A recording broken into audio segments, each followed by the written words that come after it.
Okay, if everyone would take a seat, please. We're going to get started in about a minute.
Good morning, everyone.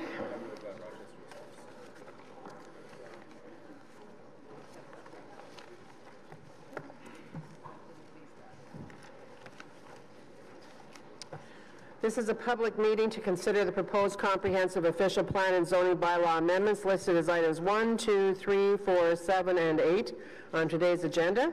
For the items just mentioned, only those who make oral submissions today or written submissions before the amendments are adopted may appeal the matter to the Ontario Municipal Board. In addition, the applicant may appeal the matter to the Ontario Municipal Board if Council does not adopt an amendment within 120 days of receipt of the application for zoning, and 180 days for an official plan amendment. And as many of you have found out, you can sign up to speak if you wish, and your written submission, it has the same weight as whether you're speaking or not. And we have received a lot of submissions for this agenda. Before I go into the agenda and we go through the items to see what can be carried on consent or what we're holding, I wanted to start with an update on the release of reports for Planning Committee consideration. So normally, since this is or traditionally, since this is the first Planning Committee meeting of the new year, it's an opportunity for us to kind of lay out what the year is going to look like. So quite briefly, I'm going to do that. But I'm going to start with something that you probably aren't aware of at all, and it is about the release of reports for Planning Committee consideration. Right now, we release the Planning Committee reports to the public 7 days before each meeting. For all zoning amendment reports and official plan amendment reports, however, official plan policy requires that we give 10 days notice to anyone who provided comments or who signed up for the notification. In such cases, we provide a copy of the report to these individuals directly, 10 days before the committee meeting. So for those of you in the audience, if you've been part of any of the planning applications and you signed up to be made aware or to see a report or to be advised of what's happening, you're going to receive those 10 days in advance. What you don't know is that no members of council have been receiving it, including the ward councillor. So that's very much a dichotomy that we want to change. So we're going to ensure that everyone has the same information at the same time starting in February. We're going to use a two-stage approach to posting reports. The zoning amendment and official plan amendment reports will be made available through ottawa.ca on Fridays, 10 days before the scheduled committee meeting.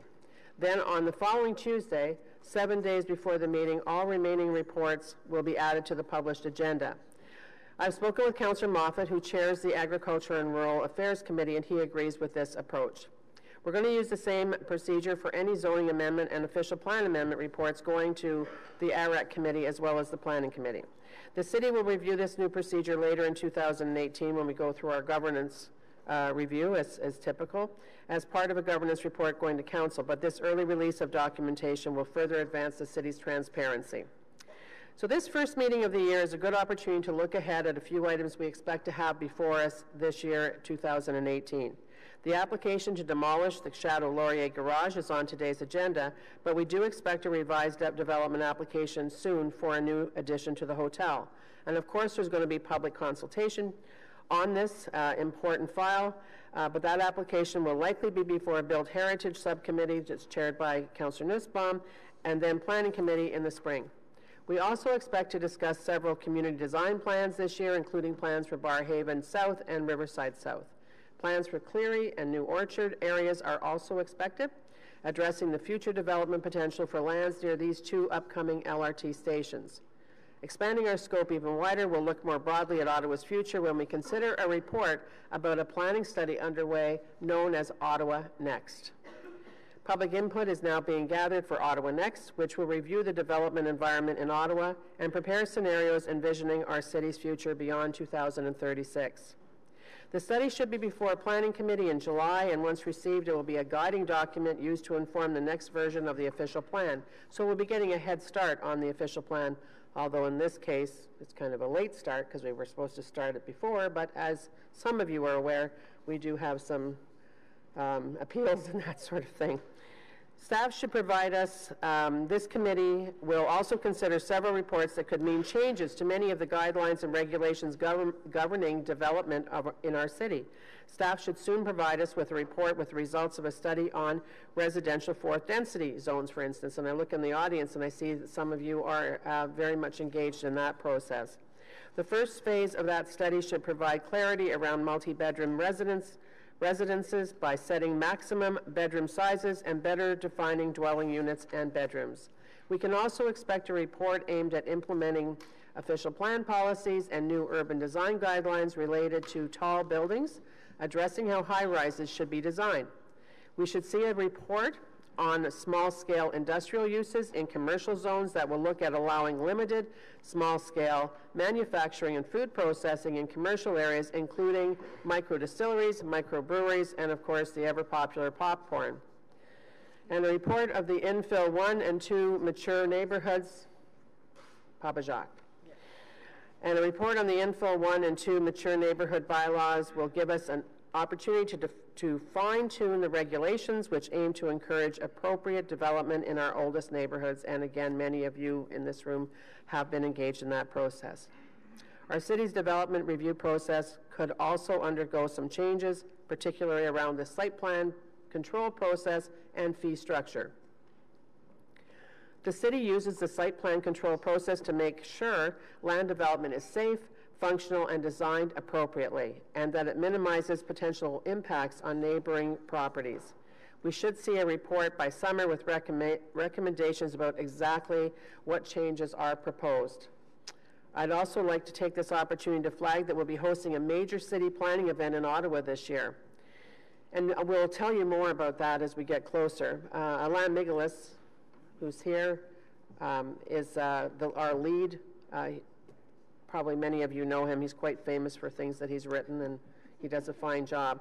We're quite excited about this because it is in May, and Ottawa is going to be the first Canadian city to host the International Making Cities Livable Conference. It's going to be held right here at the Shaw Centre, and participants will discuss the kinds of development that create healthy 10-minute neighborhoods. With our continued focus on transit-oriented development, our upcoming launch of the LRT transit system, and ongoing efforts to make the city more walkable and better for cyclists, Ottawa is an ideal choice to host this conference. I'm certain this will only enhance our reputation as a lively and beautiful city. We have a lot to look forward to this year and a lot of work ahead of us, and it all starts today with our first planning committee meeting of 2018. So let's get started on the agenda. So, are there any declarations of interest? Yes, there are. I, Councillor Rick Shirelli, declare potential deemed indirect pecuniary interest on Planning Committee Agenda 57, Item 2, Bylaw 325, 327, 333 Montreal Road, 334 Montfort Street, and 273 St. Anne Avenue. As my daughter is employed by Shepherds of Good Hope, an organization that is within the same funding bracket as the Salvation Army, the applicant in the mentioned herein, and could see its operations affected by changes associated with this. Thank you. So noted. Confirmation of minutes from the minutes 56, 12th of December 2017. Any changes, or are they carried? Carried. Item number 1, we're holding. We have several speakers, and we have a presentation from staff, and that's the one that is the official plan and zoning amendments for Rochester Field. The second item is the bylaw for 325, 327, and 333 Montreal Road, 334 Montfort Street, and 273 St. Anne Avenue. That's the one that Councillor Shirley just declared an interest, a conflict of interest on. We do have speakers, so we will be holding that item. The next item is the official plan and zoning bylaw amendment, 1026, 1038, 1040, 1050, and 1054 Hunt Club Road. We have several speakers on that item. We'll be holding that item.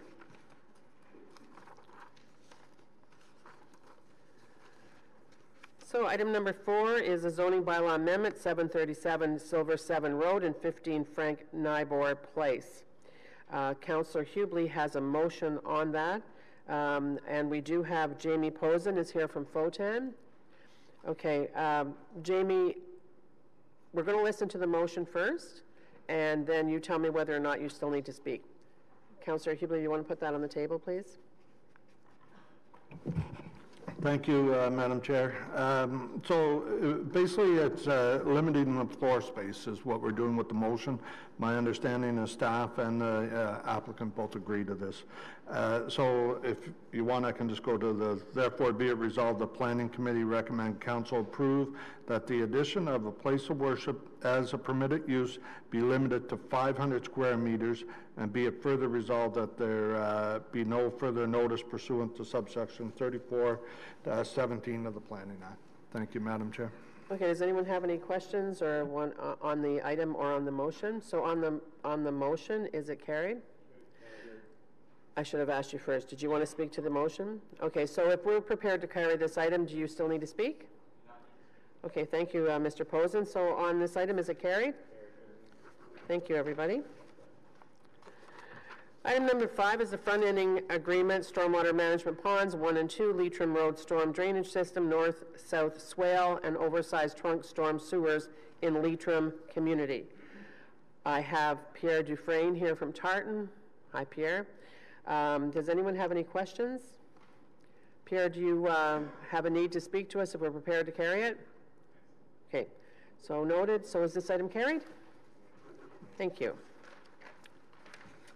Item number 6 is agreement with the Mississippi Valley Conservation Authority for works in the Upper Pool Creek subwatershed. This is just an agreement on that. I don't see anyone listed to speak. Does anybody on the committee have any questions? Is the item carried? Thank you. Okay, the next one is number 7. It's the zoning bylaw amendment for 168 Daly Avenue in Councillor Fleury's ward. I do have Lloyd Phillips and Ambassador Gita Kalmat here from the Embassy of Estonia. Does anyone have any questions? No? Lloyd, where are you? Oh. Do you want to speak, Lloyd, if we're prepared to carry this item? And the ambassador agrees with you? Thank you very much for coming out today. So is this item carried? Thank you very much. The next item is the official plan amendment. In my ward, it's 4497 O'Keefe Court. We have Paul Black is here from FOTAN. Does anyone have any questions on this item? Paul, where are you? Do you need to speak if we're prepared to carry this? No, thank you. Okay, so on the item, is it carried? Thank you. So number 9 is the part lot control and road opening applications, part of 300 Goulburn Forest Road. I know that Councillor Tierney has a motion to move on behalf of Councillor Wilkinson. Before we get to that, and I recognize Jack Sterling is here, and you'll speak if need be, Jack? Okay, so are you all comfortable with and I think many of you know what this motion is, with Councillor Tierney introducing it, the motion on behalf of Councillor Wilkinson? Great. Thank you, Madam Chair. Whereas the city staff are in the processing application for part of the lot control dealing with the individual lot creation and layout of the K&L Phase 9 subdivision, which has been registered as large blocks, and whereas the plans for the K&L Phase 9 includes provisions for the extension of the slant road to cross the city-owned Renfrew subdivision rail corridor, whereas the staff are proposing to exercise the Annex 1, Section 2.7 of the official plan, where it indicates that the city can require the protection of the future grade separation of any rail corridor and crossing, whereas the ward councillor has lifted delegated authority related to the part of the lot control application in order to have the planning committee provide direction to staff on this matter, whereas the current rail corridor sees 1 train per week per direction, and whereas there's currently no long-term plans or budget established for the construction of grade separation, whereas providing grade separation would require the redesign of the subdivision layout, which is due to the extreme difficulty of the train, would make it almost impossible to service part of the subdivision, as the only road and section would be lost. Therefore, be resolved that staff be directed to proceed with the part of the lot control application without the protection of the grade separation for Sandland Road, where it crosses the rail corridor, and be further resolved that the delegated authority be returned to staff subject to this direction. Okay, we'll have to hold it then. So we're going to have to hold it because Councillor Nussbaum has questions of staff on the motion. The staff don't support it. Is that what your question was? No. Yes, I support it. Okay. All right, so we're holding item 9.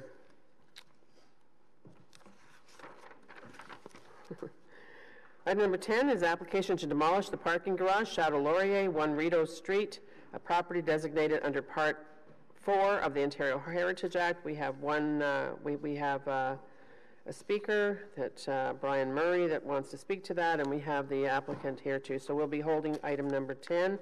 So if you're here for the Chateau Laurier, you have quite a long wait. Application for demolition and new construction at 485 Maple Lane, a property designated under Part 5 of the Ontario Heritage Act and located in the Rockcliffe Park Heritage Conservation District. I have no speakers on this, and I understand, Chair Nussbaum, that it carried on consent at your committee. Does anyone have any questions? Is the item carried? Great, thank you. So item number 11 is carried. So next we have item A, which is information previously distributed, was the Committee of Adjustment Panel 2 reserve appointment. If anyone wants to lift this item for discussion, a motion has to go forward. So we're just going to receive that, right? Other business, we do have a motion to include this item as other business. I'm going to have that motion right now, but we'll wait for the other motion, okay, just to get it on the agenda. So the first motion, Vice Chair Tierney, it's on inclusionary zoning, and it's time sensitive. Thank you, Madam Chair.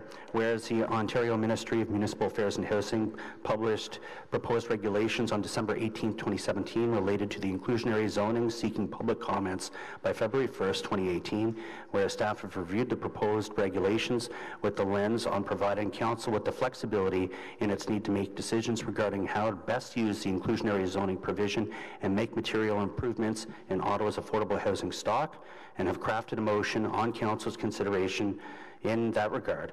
Whereas council is scheduled to meet on January 31st, 2018, whereas introducing the notice of this matter at today's planning committee would allow time for the review, comment, and potential revision prior to the consideration by council on January 31st. Therefore, be resolved that the planning committee approve the addition of this item to the agenda for consideration by committee at the 23rd of January 2018 meeting pursuant to section 89.3 of the procedural bylaw. Okay, so to get it on the agenda, which is what that all really said, is that carried? Okay. All right, so we'll go back to the beginning, and I will ask Bruce Finley. Bruce, I saw you here. You're going to give us a presentation, and this item is the official plan and zoning amendments for Rochester Fields. What, did I miss something? Oh, and Alain Migueles is joining him, as is Mr. Tim Mark. The rest of you are all worthy of the misters too, but I just formalized it.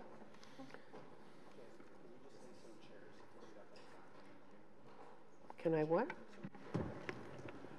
Okay, so for people who are standing, there are some spaces that have freed up. For those of you down that arm, there are a few chairs in the audience now. Good morning, Madam Chair. Thank you. This is a presentation on the Rochester Field Official Plan Amendments and Zoning Bylaw. It's a city-initiated amendment. I'm sounding very loud here. Have I got the microphone too close? That's good? Okay. The application or the proposed amendments respond to an understanding or memorandum of understanding between the City of Ottawa and the NCC regarding the alignment of the second stage of the LRT, which will pass through the corridor along the Sir John A. Macdonald Parkway. I'm going to give a very brief presentation. There's only about 2 slides involved in this, but then at the end of it, Mr. Mark wants to speak to the committee. Next slide. Okay, so Rochester Field's an open space linking Richmond Road and the Ottawa Parkway, Ottawa River Parkway, it's the John A. Macdonald Parkway. The actual amendment is renaming that parkway in the official plan because we hadn't recognised that name for the parkway in the plan that was adopted by council back in 2003. The area of land that we're looking at is the land south of the roadway that runs through the parkway, and it's approximately 4 hectares of land. It's the open field and treed area. If I go like this, I should be able to. No, I can't. I was hoping to get a pointer up for you so I could point it out. But it's obviously that large area of green open field north of Richmond Road. The property is informally used as a park by the community and as access to the Dominion transit station. The property is currently zoned in the city's zoning bylaw to reflect the provisions that were carried forward from the former City of Ottawa. And if you have a copy of the report, Annex 4 to that report, a document 4 to that report, actually identifies what is permitted on the land now. It's quite a significant number of different types of land uses. They're all subject to a holding provision, which requires a concept plan to be prepared by the NCC if they wish to develop the land. The city proposed this area to be major open space and traditional Main Street back in 2003. The major open space designation on the land was appealed by the NCC, but the traditional Main Street designation was not. That appeal has never been resolved, and that's part of this memorandum of understanding. So the amendment addresses 2 issues. One, it confirms the alignment of the LRT in the agreement with the NCC, and also it resolves the appeal to the 2003 official plan because the memorandum of understanding provides that the NCC has some development opportunities on this land. The original memorandum of understanding identified more than 2/3 of this field would be developed, but when it came time to include this land as part of the concept for the linear parkway, the NCC revised its proposal, and when we circulated the draft official plan amendment and zoning, we were looking at the development of 2 parcels on Richmond Road. This plan is a concept of what the park will look like. And the intention is that this park will be developed by the NCC once the second stage of the LRT is completed. So we're looking at post-2023. The proposal before Planning Committee today is to zone the park portion, and I'm going to get to the development portion in a minute, the park portion to open space, an open space zoning. It has the O1, and there'll be an exception provision to replace those X's on the notation when the bylaw is finally adopted. But the O1 zoning only allows a park. The previous O1 zoning that applied to this same land did provide for a lot of other development uses. The final component of it, and the one that I know that is contentious in the community, is the designation of 2 sites adjacent to Richmond Road, which the staff are proposing be in a traditional Main Street zone. It has a holding provision on it, and that holding provision is conditional upon the NCC coming up with concepts for the development of those sites and the meeting some of the criteria, or all of the criteria, that are addressing all of the criteria, I should say, in the special exception provisions of the bylaw. Those exception provisions include a greater setbacks from the road and from adjacent properties than required by the existing traditional Main Street zone that applies along Richmond Road. This was intended to enable the existing vegetation along the frontage of the field and at Richmond Road and adjacent to the adjacent residences to the west to be preserved as part of the development proposals in the future. At this time, we've got no idea when that development will occur or what it will be. And it's the provision, that's the reason why we have a holding provision, that we can assess that at that time. The development of these 2 sites is less than a hectare in area. So if you consider that the overall site's approximately 4 hectares, then it's three quarters park and 1/4 development. That's all I have in terms of the presentation. We're recommending the official plan amendment and also the zoning amendment that's included in the staff report. Now I'll hand it over to Mr. Mark. Madam Chair, committee will be aware that Bill 139 received royal assent in December. There is a draft regulation that has been circulated that deals with proposed transitional matters. So while the regulation is not in force yet, it provides an indication to us of what the province intends.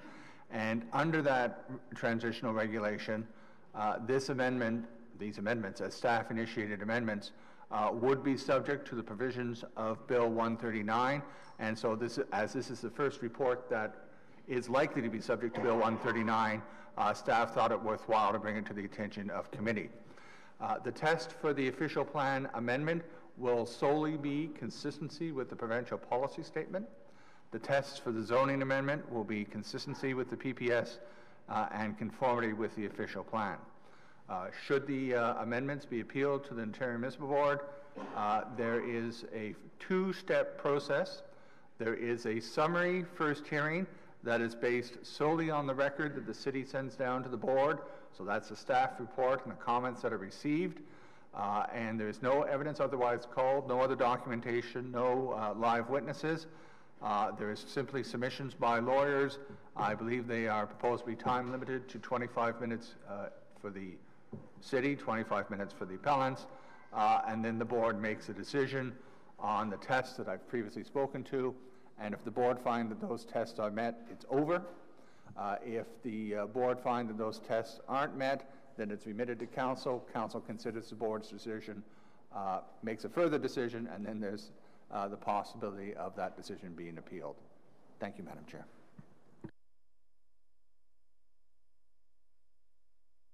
Good?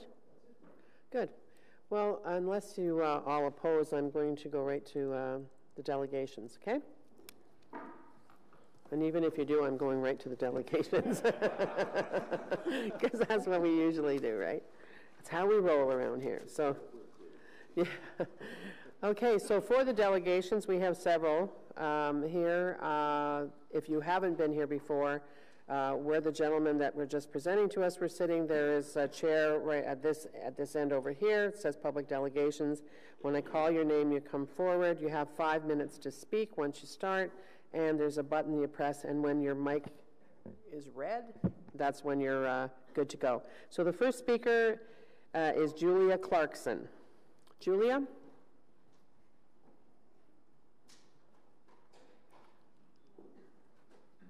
Julia is followed by Rich Brando.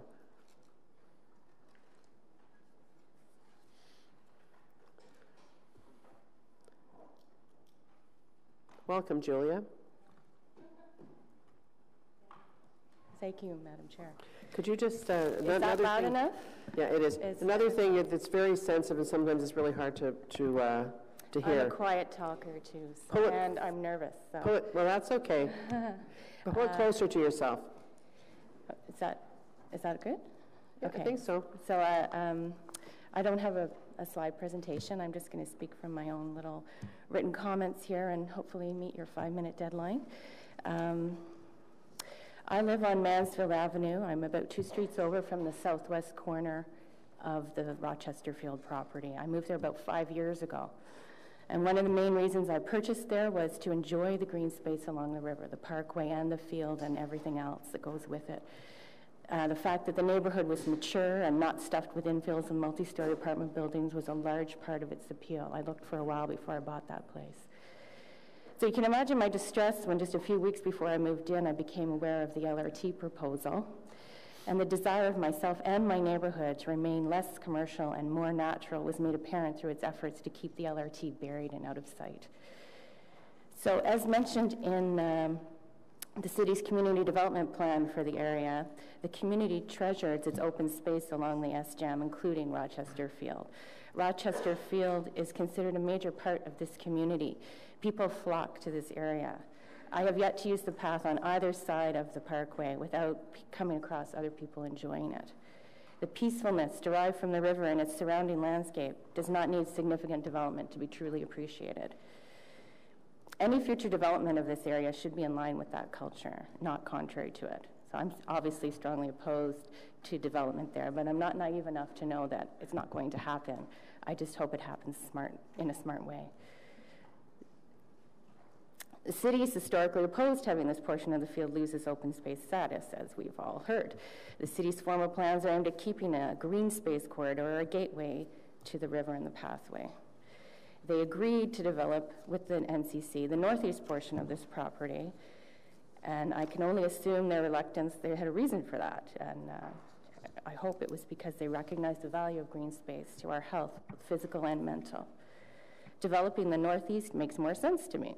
There's already multi-rise buildings there, the 7-story CIHI building at 495 Richmond and the recently built 25-story Minto Tower, Upper West, at 485 Richmond, which isn't reflected in any of the diagrams that I've seen in this report. Clearly, neither of these buildings has a problem being near another building because they're very close to each other. So keeping the development there has a lot of benefits, in my view, which I won't bother going into because I think you're all aware of what it means. Keeps it away from the single-family homes on Fraser Street and obviously further away from myself. It also seems more in line with other things the city has written. The design of the city, the maintenance of green space, and the high quality of life will enhance the attractiveness of the city. This is from your official plan. Familiar landscapes and heritage buildings will be maintained despite ongoing change. I don't totally see that here.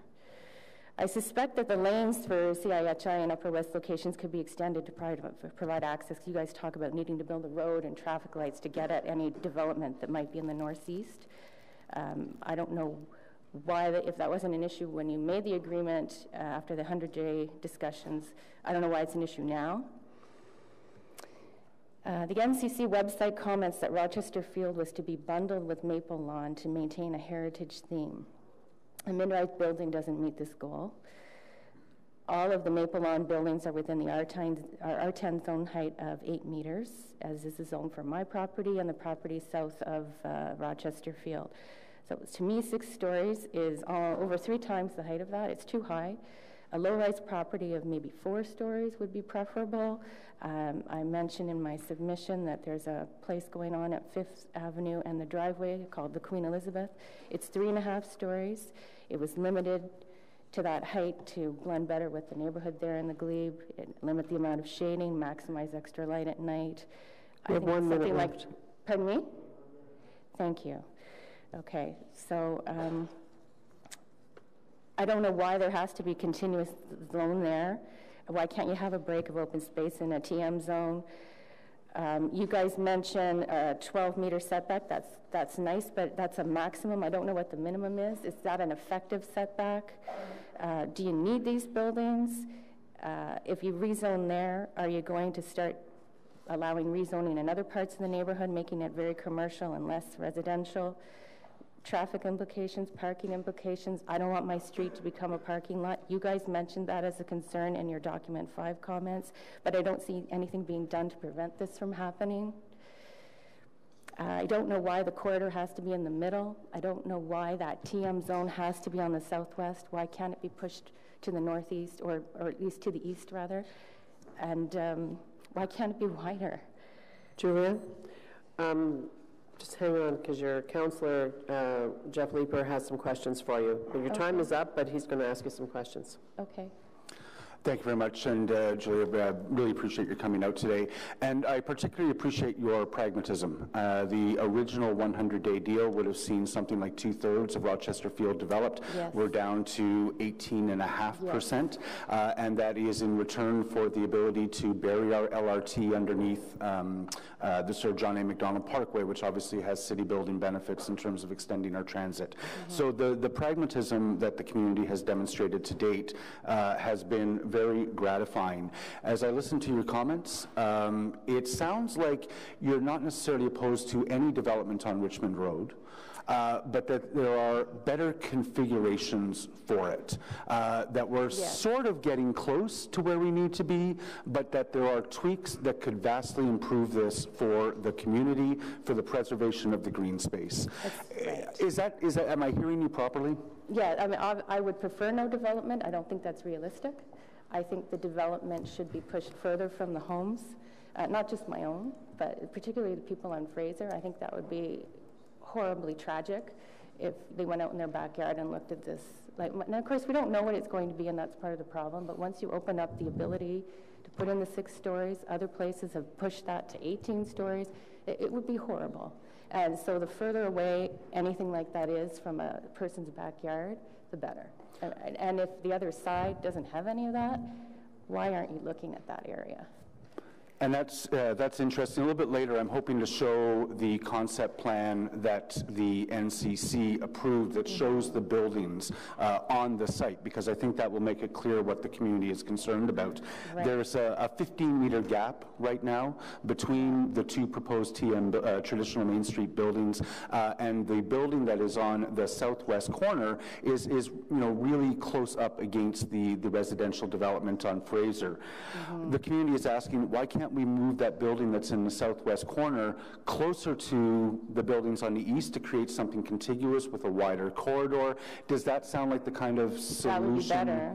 Absolutely. Yeah. It's so there's room here to improve this proposal. Absolutely. Without necessarily opposing all development on the site. I agree. Yeah, I appreciate your pragmatism. Thank you very much, Ms. Clarkson. Okay. Thank you very much. Thank you. Okay, next up is Rich Brandow. Rich. And following Rich is Gary Luddington. I know that you're here. I saw you. So, Rich?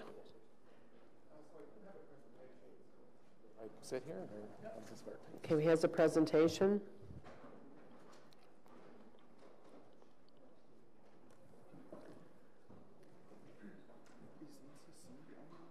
Nope.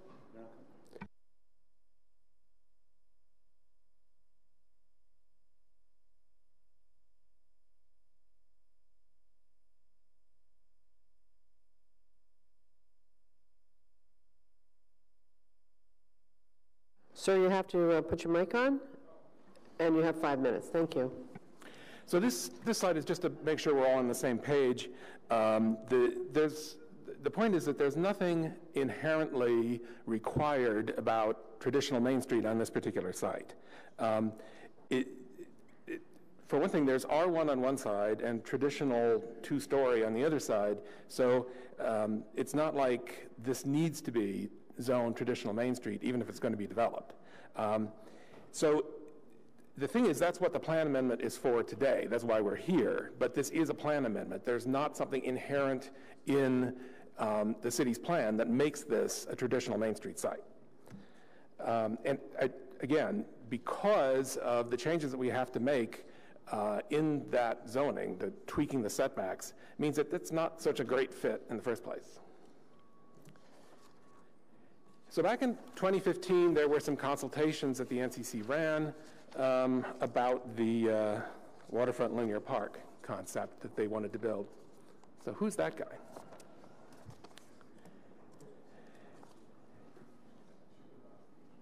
So following those consultations, they issued a report that said that they agreed with the 100-day memorandum of understanding and promised that they were going to leave the, stick to developing only the northeast portion of Rochester Field. It's important to note that this agreement was instrumental in selling the LRT alignment to the local public.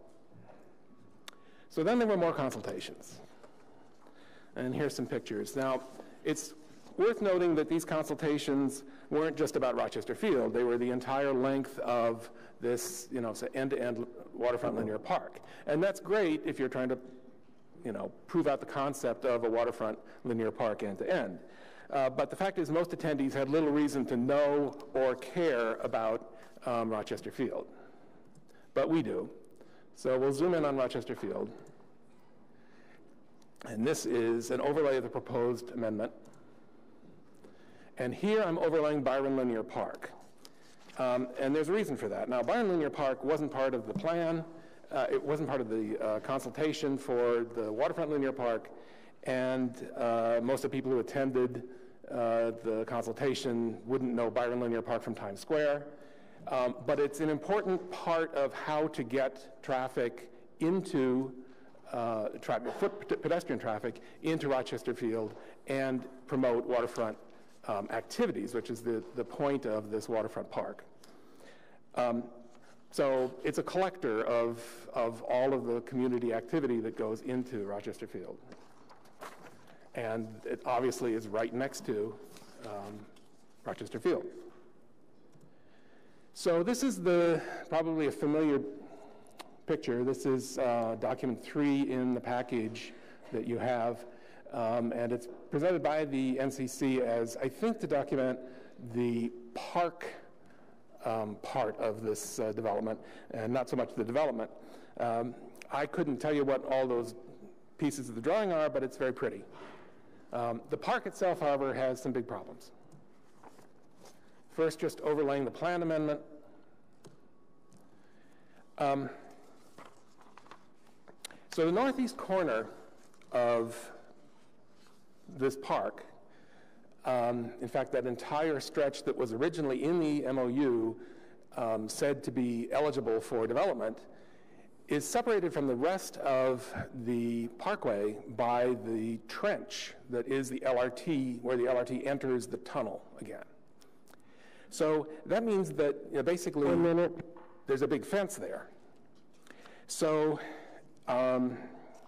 this doesn't mean this park is completely useless as parkland, but it does mean that it's not what everybody probably imagines that place to have been when they visited it before or looked at it on this diagram. Incidentally, I just want to make this point. Much is being made of the fact that the proposal is using only 20% of the parcel. There was never any expectation that they were going to develop the entire 66% otherwise. So I just wanted to point out that those grassy rectangles there that look so nice in this pretty diagram are actually where the buildings go, and so they separate the park from Byron Linear Park. So it isolates these two important green spaces. So we tried to warn the NCC that this was not the greatest park in the world. That's your 5 minutes, sir, but Okay. I'm sure that Councillor Leeper has a question for you, which is not continue on with your presentation, but he have questions for you. So hang on. Thank you, Chair. And I appreciate the scene setting that you've done for us. But what is it, in your view, that should be done with the Rochester Field parcel? And how would this proposal change to meet that? Okay. I am pretty strongly in favor of sticking with the Memorandum of Understanding, because I would say a whole lot more, but I just want to point this out. The closer that development gets to the transit station, the more forward-looking this whole plan is. And it's just simply wrong to look at it as being just, you know, either it is or isn't transit-oriented development. The closer it is to the train station, the more it serves the ridership. And the planners in the city should be paying attention to that. But I won't continue further with that. I know that the real question here is it okay if, you know, we, you know, tweak and get it closer to the Memorandum of Understanding and broaden that green space. And broadening the green space is by far the most important thing here. Okay? But I also realize that this is, you know, I'm just a citizen. This is different levels of government, and it's like a mating ritual between dancing elephants. And citizens' best role here is to throw the confetti. So. Well, I think, Rich, one of the key roles that citizens are asking for here is to bring us back to some important principles. Obviously, this design has changed significantly. The plan has changed significantly from when the city struck that 100-day deal with the NCC. The development now takes up far less space on Rochester, but some key elements are missing. Again, councillors have in front of them a package of just some visuals, one of which is the concept plan. I think it's the 5th slide. My assistant Fiona is sitting over there for anyone who wants to pick up a spare copy. It shows 2 buildings that are on the site, and it shows a 15-meter gap between those 2 traditional Main Street buildings. Is that 15-meter gap between mixed residential commercial uses what you would consider to be the green corridor that was at the heart of the deal that was struck between the NCC and the city? Certainly not. That 15-meter corridor is, you know, a shadowy wind tunnel. It's not going to be an inviting, you know, engaging place for the public and the community who are, you know, on Byron Linear Park to find their way into this waterfront linear park. And I mean, again, I think this is a huge mistake for the NCC. It's not just for the city. The NCC is doing the wrong thing to themselves here. I'm all for them developing, but they need to open that up if they're going to get any activity in that park. Yeah, I don't want to lead you on too much, but would you agree that we've made this mistake before in the purported public realm space that was built into the Ashcroft Convent that was supposed to become this public path that goes through? We have another day or 3 for that one to come in. Chair, what I would like to suggest, though, is that the gap between these 2 traditional Main Street developments is where there's a real risk that no one is going to want to pass through that they're not going to understand that it's public space and not meet the spirit of the green corridor that we all voted for when we approved the 100-day deal.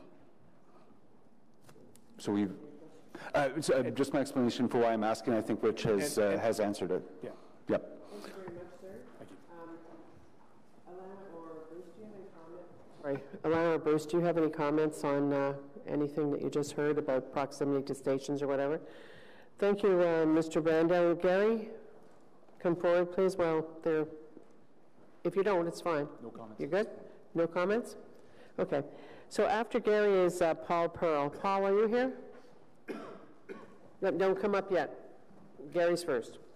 Thank you. Go ahead, Gary. You know the way we roll here. 5 minutes. Thank you. Thank you, Madam Chair. Being an old resident of Westboro. I'm tired of hearing this property being referred to as a field. It's a field because some people don't cut the grass that they're responsible for. But I have a map from the NCC, a copy in front of us, that states this is Park, P-A-R-C, Rochester, P-A-R-K. 1973, NCC map. I tried to find the original because my copy isn't the greatest, and the only thing that's missing from the whole slew of maps that went to Carleton University is this one. This is I got this from a neighbor. So if we referred to this property as a park, going way back to prior to 1973, a field has a little bit more, we're thinking of, we're out in the country, a farmer's field. This was a park, according to the NCC. And it bothers me that it's been dropped to the status of a field. We're going to have 6 stories. That's like a wall. And this planning department has never, to the best of my knowledge, I'm the chair of the Westboro Community Association, to the best of my knowledge, most development on Richmond Road and in the surrounding area and the main street has been higher than 6 stories, even though the zoning bylaw states 4 to 6 stories. Every request that has come along, 9 stories, we've got some that are going to be 25 on Scott Street. So what is to stop a developer coming along when the NCC gets to a point that they're going to have this property developed, and the developer says, I can't do it at 6 stories. It's got to be higher. We're screwed. Excuse my language, but we're screwed. It'll be a higher wall based upon what we see here today. It's interesting that in March 2016, the 3 concepts we got from the NCC are not available any longer on their website, at least when I tried to find them. And those 3 concepts were received by the public at a meeting in March of 2016 and voted on according to the NCC. They got a response from people who submitted comments. And one of those concepts, none of those concepts, had that section along Richmond Road next to Fraser with a building. It was a green site, green pathway into the back to be able to go across the parkway, the Sir John A. Parkway, and get to the Ottawa River. We have a concept on Richmond Road built by Ashcroft where they've got 9-story buildings, and in between the 2 9-story buildings, you should be able to see the convent. Try it. Doesn't work.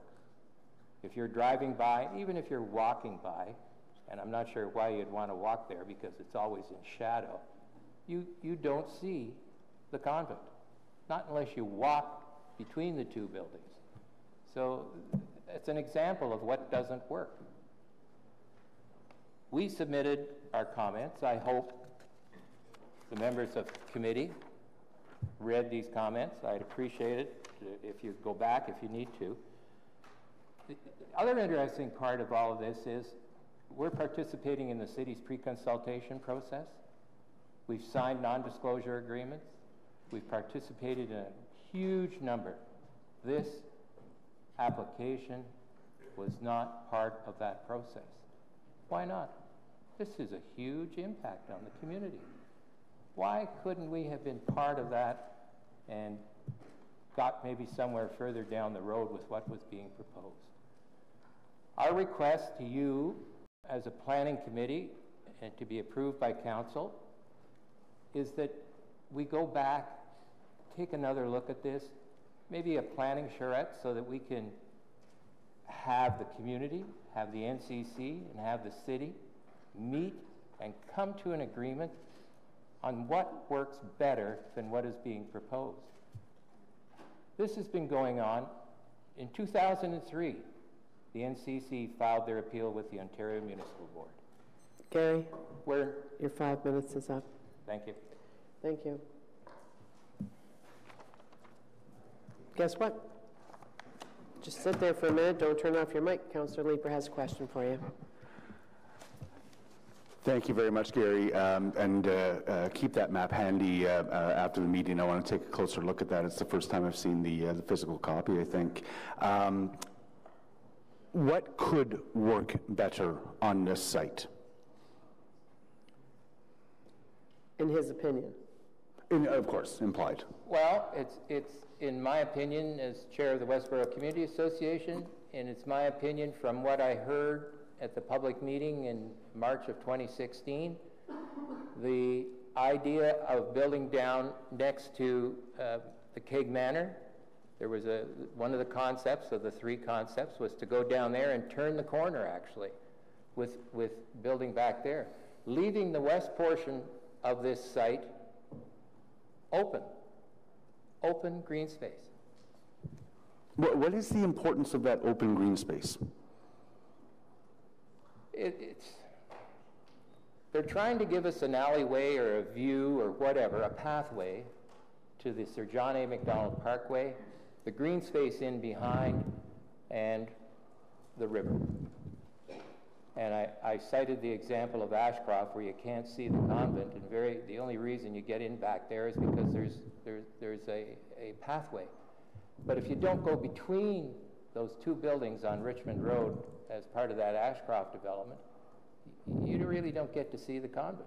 So you've got to be able to go between, in this case, we're talking about going between 2 buildings at a minimum of 6 stories, potentially higher, and that'll just cut the whole aspect of people trying to see the river, enjoy the river, which is what the NCC is trying to do.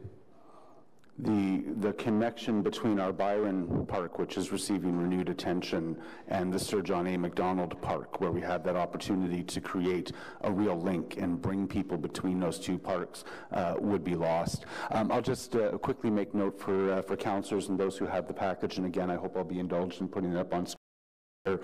Those 3 concepts are not publicly available that the NCC consulted on, but you will see concepts 1, 2, and 3. I think it's on the 3rd page of that document that I've handed out to you. Thank you very much, Gary. Thank you. Hang on, Gary. Councillor Cloutier has a question. Thank you, Madam Chair, and thank you, Gary. You were saying that there was extensive consultation, and I've spoken with Councillor Leeper about this. You're saying that there was extensive consultation, relative term, in March 2016, where concepts were studied, and that the concept that we are looking at today in the documentation with Area B and the corridor between was not proposed at that time, was never proposed to the community. No, there was a meeting hosted by Councillor Leeper in October, I think it was, of 2017, and that is the first time we saw this 4th concept, which came forth basically as a slam dunk. This is what we're going to be doing. So there was no, that was it. Here it is. This is what we're getting. This is what we're applying for. Okay. Can staff confirm that? Is that correct? That this concept came forth only in October 2017, and that there's been no NCC-led or city-led public consultations on that? Madam Chair, as far as we know, this has been an evolving process, but we do have a representative from the NCC here who can also answer the question if needed. Would you like to?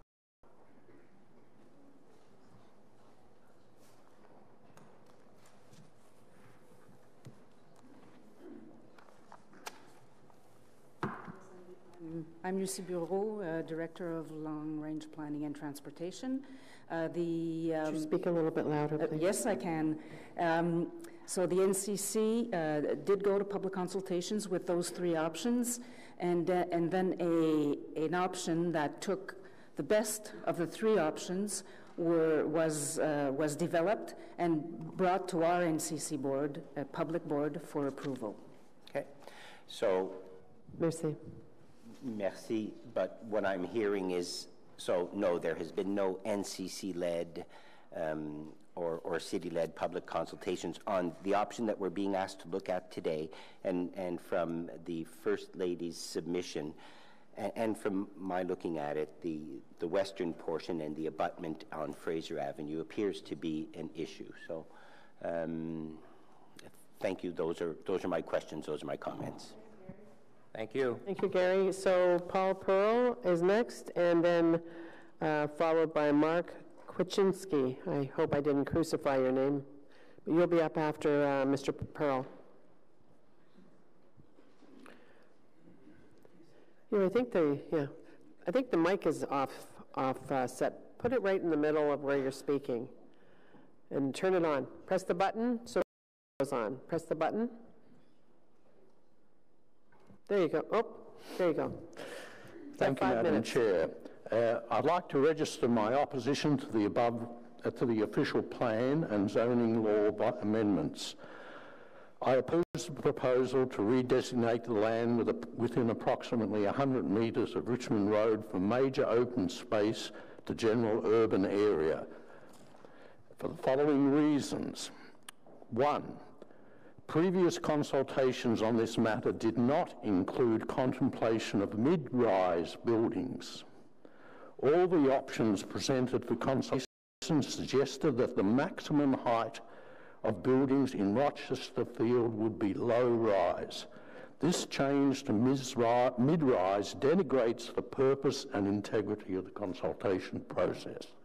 Mid-rise developments are inconsistent and incompatible with the intended parkland environment for the area.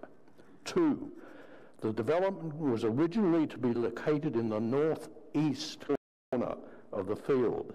The western part of the field was to remain as green space.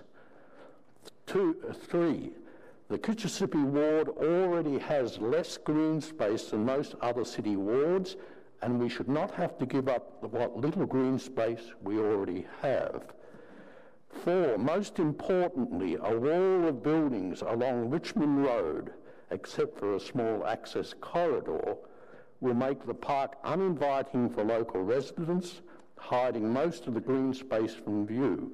This wall of buildings is totally inconsistent with Council's original vision of a green corridor connecting the Byron Linear Park with the NCC parklands.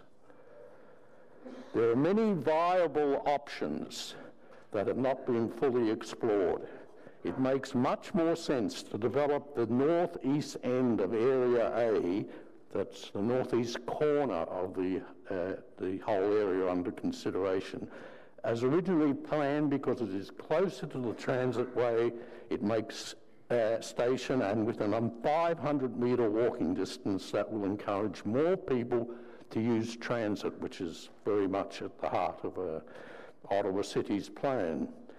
This area is also adjacent to current commercial high-rise residential developments and would have much less adverse community impact.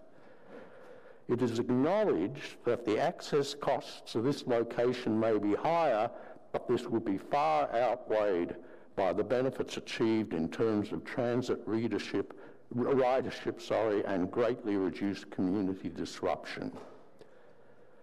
It is my recommendation that the proposal not be approved and that further studies be undertaken, hopefully in consultation with the local community, to develop a plan that will, 1, recommend land uses that are compatible and consistent with parkland setting, 2, serve the needs of the local community, 3, prohibit any mid-rise or presumably high-rise developments along Richmond Road that will inhibit community access, and 4, limit any development on the site to low-rise structures that are compatible with the adjacent green space. Thank you very much. Thank you, sir. Okay. I see no questions. Thank you for coming out today. Mark Kwichinski? You can tell me how to really pronounce it when you get here. After Mark is Chris Hercock. Chris, are you here? So you'll be coming up after Mark. Thank you. How do you pronounce your name? Kuzinski. Kuzinski. I've always thought of changing it to Smith, but to keep it Polish, it's Smithski, for tradition. Or Smithinsky. I'm pleasantly surprised here. I think someone's pulling my leg. They said there'd be a big countdown clock in the corner, which I thought would be a little intimidating. Kind of is. Yeah, but you're just not looking in the right place for it. So that's okay. Anyways, when you start, you're going to have 5 minutes. Okay, well, thank you for having me here. I'm a representative of the condo board of 45 Upper West. So people use the term in my backyard very effusively and in a very broad sense. This literally is my backyard. The property backs onto it. People watch me holding my 18-month-old and my 3-year-old as they walk by the park. People, if they so chose to, could literally throw and break my window. So this is literally our backyard. And when I talk to the residents, and by no means do I speak for anyone else, but residents of a few other of the high-rises there, we're all actually extremely, extremely supportive of NCC developing that land. We're very supportive of NCC developing that land. We're very supportive of frankly, any of the concepts. We've actually discussed perhaps collecting a certain pot of money, a small amount, and hoping to donate it to one of the parks, hoping to shape some of the elements. So, my grandfather keeps saying sayings like, "Oh, the good old," and I'm not old enough to remember the good old days, but every time I look for evidence of what he's talking about, I find that he misremembers more than he knows than he actually remembers accurately.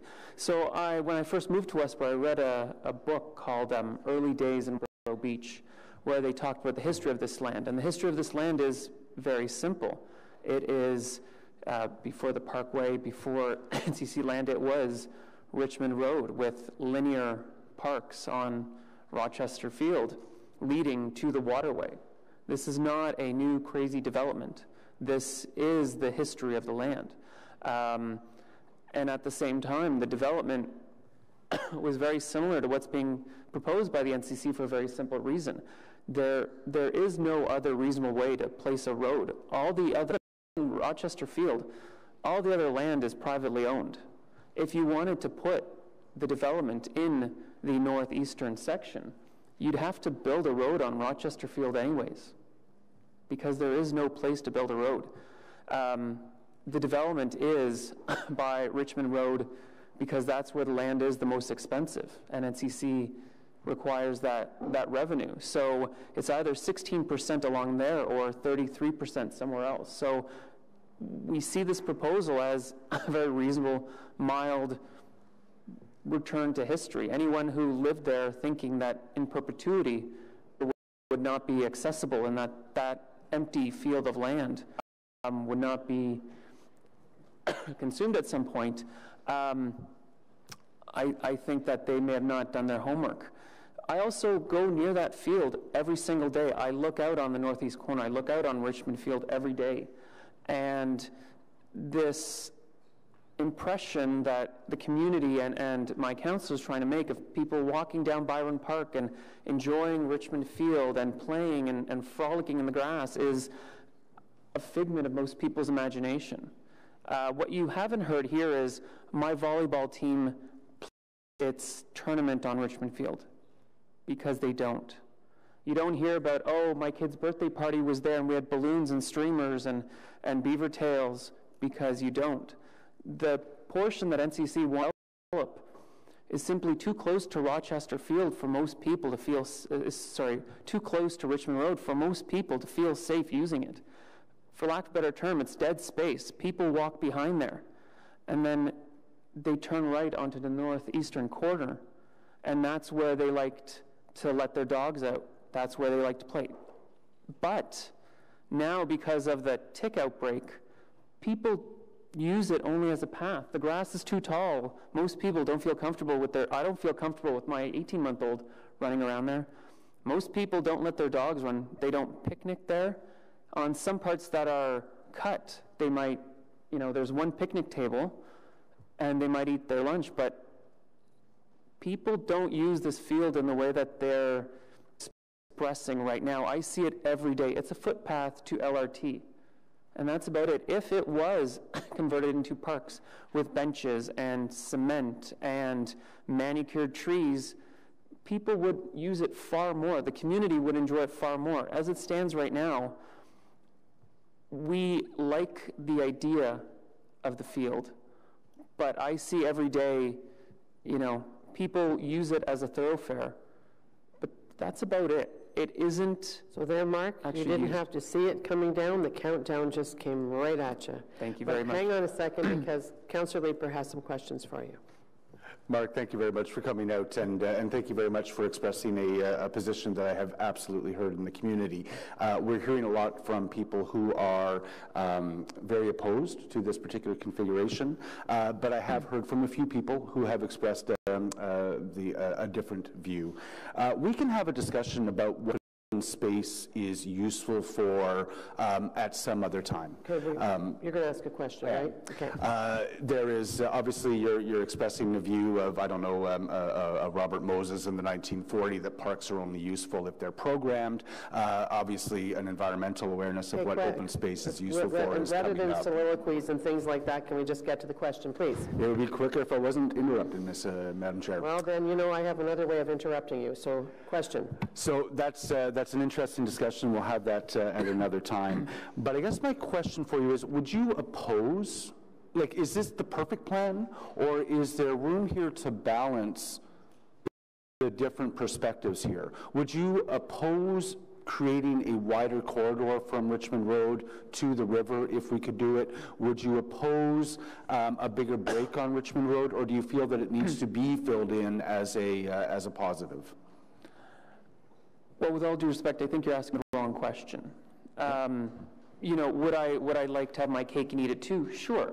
You know, I'd also, you know, would I love for there to be streamers and balloons there every day for my kids to enjoy? Sure. The question is, what's the trade-off of that? So show me what, you know, does that wider boulevard mean something else won't be done, or there'll be less lighting, or there'll be, you know, what about, you know, I believe one of the plans mentioned something along the lines of maybe it'll be a hotspot and Wi-Fi for anyone using the waterfront.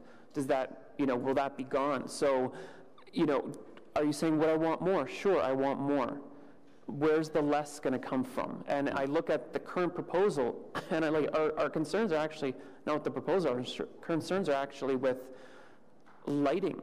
Like some of the proposals being made of tobogganing hills would require floodlighting. That's what we're concerned about. Okay, is at midnight, are windows going to be, like whether the boulevard's small or narrow, no one cares. I mean, and I mean that respectfully, like I know it's important, but a lot of that's not what people care about. People care about how often are the garbages going to be picked up? Is it going to smell in 35 degrees? Is the lighting going to be, like that's what we care about. How is this going to impact people using whatever's there, and will it affect us when, you know, in the middle of the winter time? Will, like, uses the park right now? Nobody, because it's covered in a layer of ice. Is this something that's going to be usable in the wintertime? That's what we care about. The width of the boulevard, let NCC and the free market decide that. What can they afford, and where can that money be used for otherwise? But that's, you know, and for what my opinion's worth, that's what we talk about. Okay, but that conversation is not one that we've undertaken yet, right?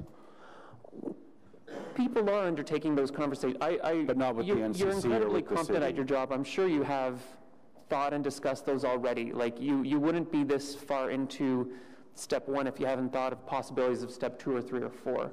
So, I mean, you're right, we're not officially in those discussions, but no one's walking into this blind to what the consequence of some of these decisions are. It'd be good to have that conversation. Thank you. Thank you very much for coming out. And you're right about the councillor. He's very, very thorough. So there's not a question in my mind that he hasn't done a ton of work on this. Thank you. Thank you. Chris Hercock, and followed by Julie Pendea. Julie, are you here? You'll be after Chris.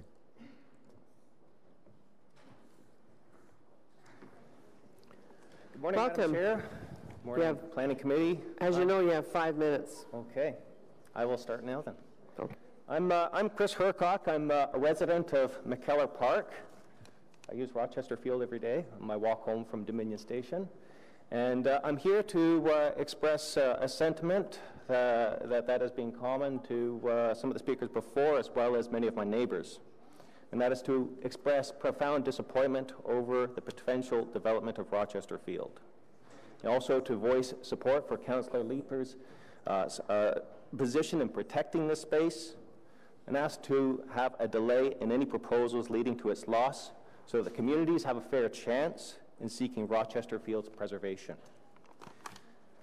Rochester Field is a jewel of a park. It connects the Byron Linear Park to the SJAM Linear Park. It's used by dog walkers, cyclists, and pedestrians making their way to and from the Dominion Station and the SJAM Linear Park.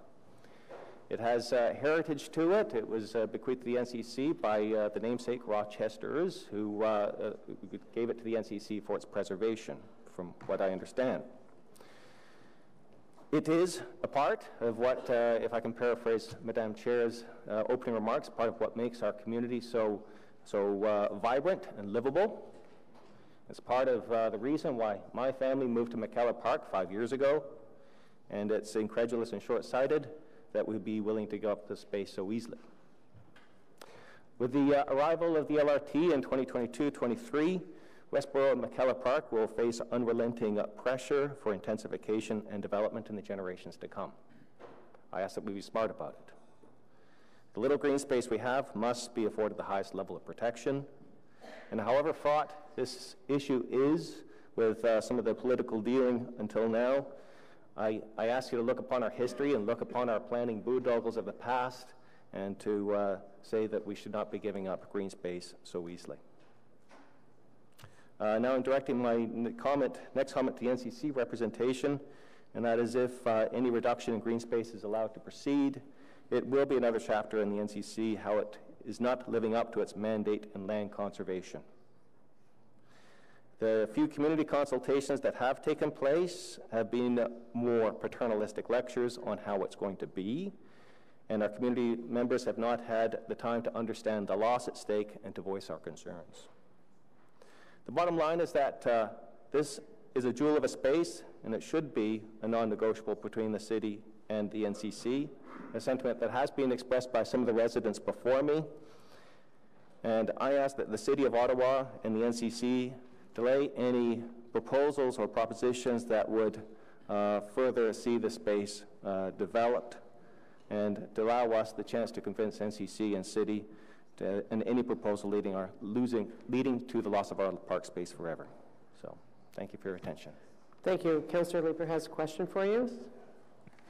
If City Council were to reject this proposal as needing more work, what would that conversation be? What would you be seeking to get in subsequent consultations? Would you come to the table to say, no, don't put development on Rochester Field? Or would it be more along the lines of trying to seek some compromises around what this proposal looks like? I think if that conversation was to continue, I think we'd probably back away from the principled and more to the pragmatic as the first speaker, keeping the best. Bottom line is looking to keep the best part of the field, the open part of the field on the western portion, and look towards development where it's less manicured. I'd like to see that conversation just go on so that community members can digest, because the consequences are indelible. So if it takes another year to come to that, then it takes another year. Thank you. I'll speak to the deadlines that we have a little bit later, but I appreciate that. Thank you, Mark. Chris. Julie Pandea, and followed by either Dan O'Hagan or Sybil Powell. Are either one of you here? Okay. So Julie, you have 5 minutes once you get going too. You have a presentation?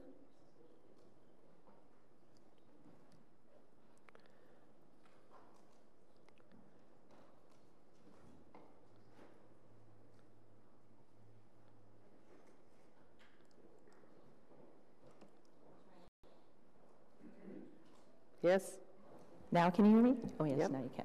Okay, so I will try to be short and eliminate any repeat comments. I'm grateful to my other fellow residents for coming today. I am a 20-year resident of the area. I live on Mansfield Avenue, 2 houses down from the Parkway. I have studied the history, have a full understanding, and expect to retain my memory still for a while. So I have been an active member of the community on our community association, have over the years watched the overall neighborhood, the commercial development, come towards us and bridge the McKellar Park neighborhood with Westboro very nicely in a balanced fashion, with proposals coming from developers, the city support, and the community support to acknowledge that development needs to happen, but in a very responsible manner in keeping with the 2020 plan. My understanding, in speaking with some of the elderly residents on our street who are 80 years and plus and would have come if it wasn't inclement weather and doctor's appointments busying their schedules, those that knew the Rochesters when this land was actually donated and parcels were split between Ottawa Hydro, NCC, and the city, was that the intention was this land would not be developed, that it would be available for use for the public. And over the years, I have seen picnickers, people running their kites, people playing soccer, birthday parties held in the field. Over the years, with the lack of maintenance in mowing the lawn, we have not been able to use it. So those who are residents, newer residents to the neighborhood, will observe different patterns of use on this property, for sure. I am in opposition of the existing plan as submitted, specifically the Southwest development. The concept plan that we were given access to on the left does not clearly delineate the buildings that would be set. Councillor Leeper kindly gave me an updated copy on the top right. What you are not seeing in the left concept plan is what the zoning is around this neighborhood. And the zoning is R10, and I've blocked off in blue where that that southwest development would be.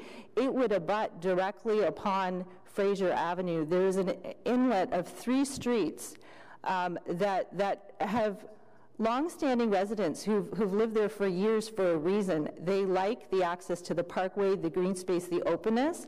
And what is going to happen is our visual sight lines will be severely impacted, as well as that corridor nowhere near represents creating access to open green space. In fact, it restricts it.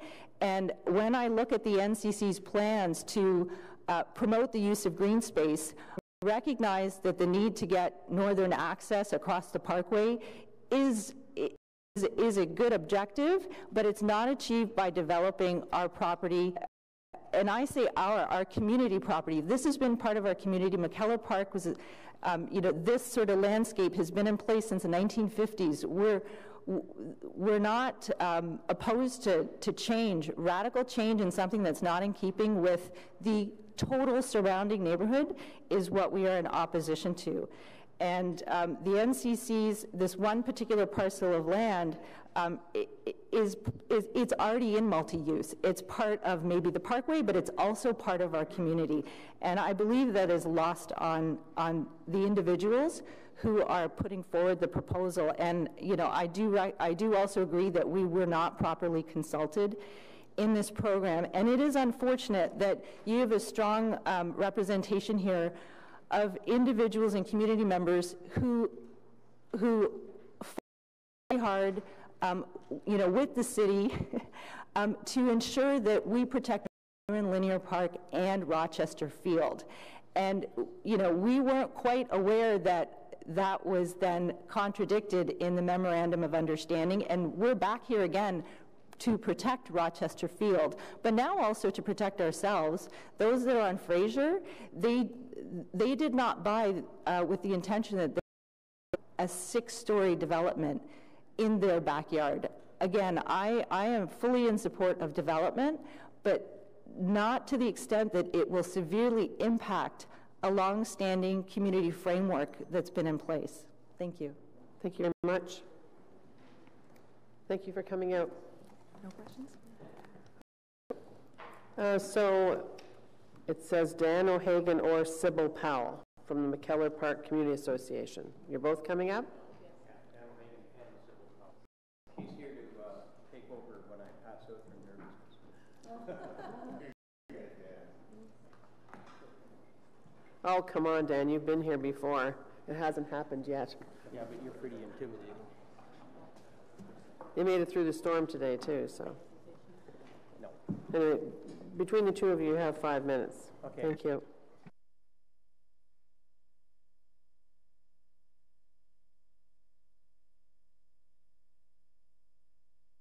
Oh, okay. We got about 15 minutes of material, not 5, so I'll cut it down on the fly. I'm Dan O'Hagan, and I'm on the board of the... So before you start, before you start, I say, I don't see that you have submitted anything in writing yet, so... No, I haven't, but I'll give this to the clerk. Perfect. If you have 15 pages, submit that. There's lots of time between now and council. Perfect. Okay? Thank you. Okay. Go now you're 5 minutes. Okay. I'm Dan O'Hagan, and with me is Sybil Powell, who's the president. I'm also on the board of the McKellar Park Community Association. Our catchment area and our area of interest goes right up to Fraser, which is right beside the Rochester field, and lots of our members, our constituents up and along Byron and Richmond use the Rochester field all the time, so our members are deeply affected by what happens here.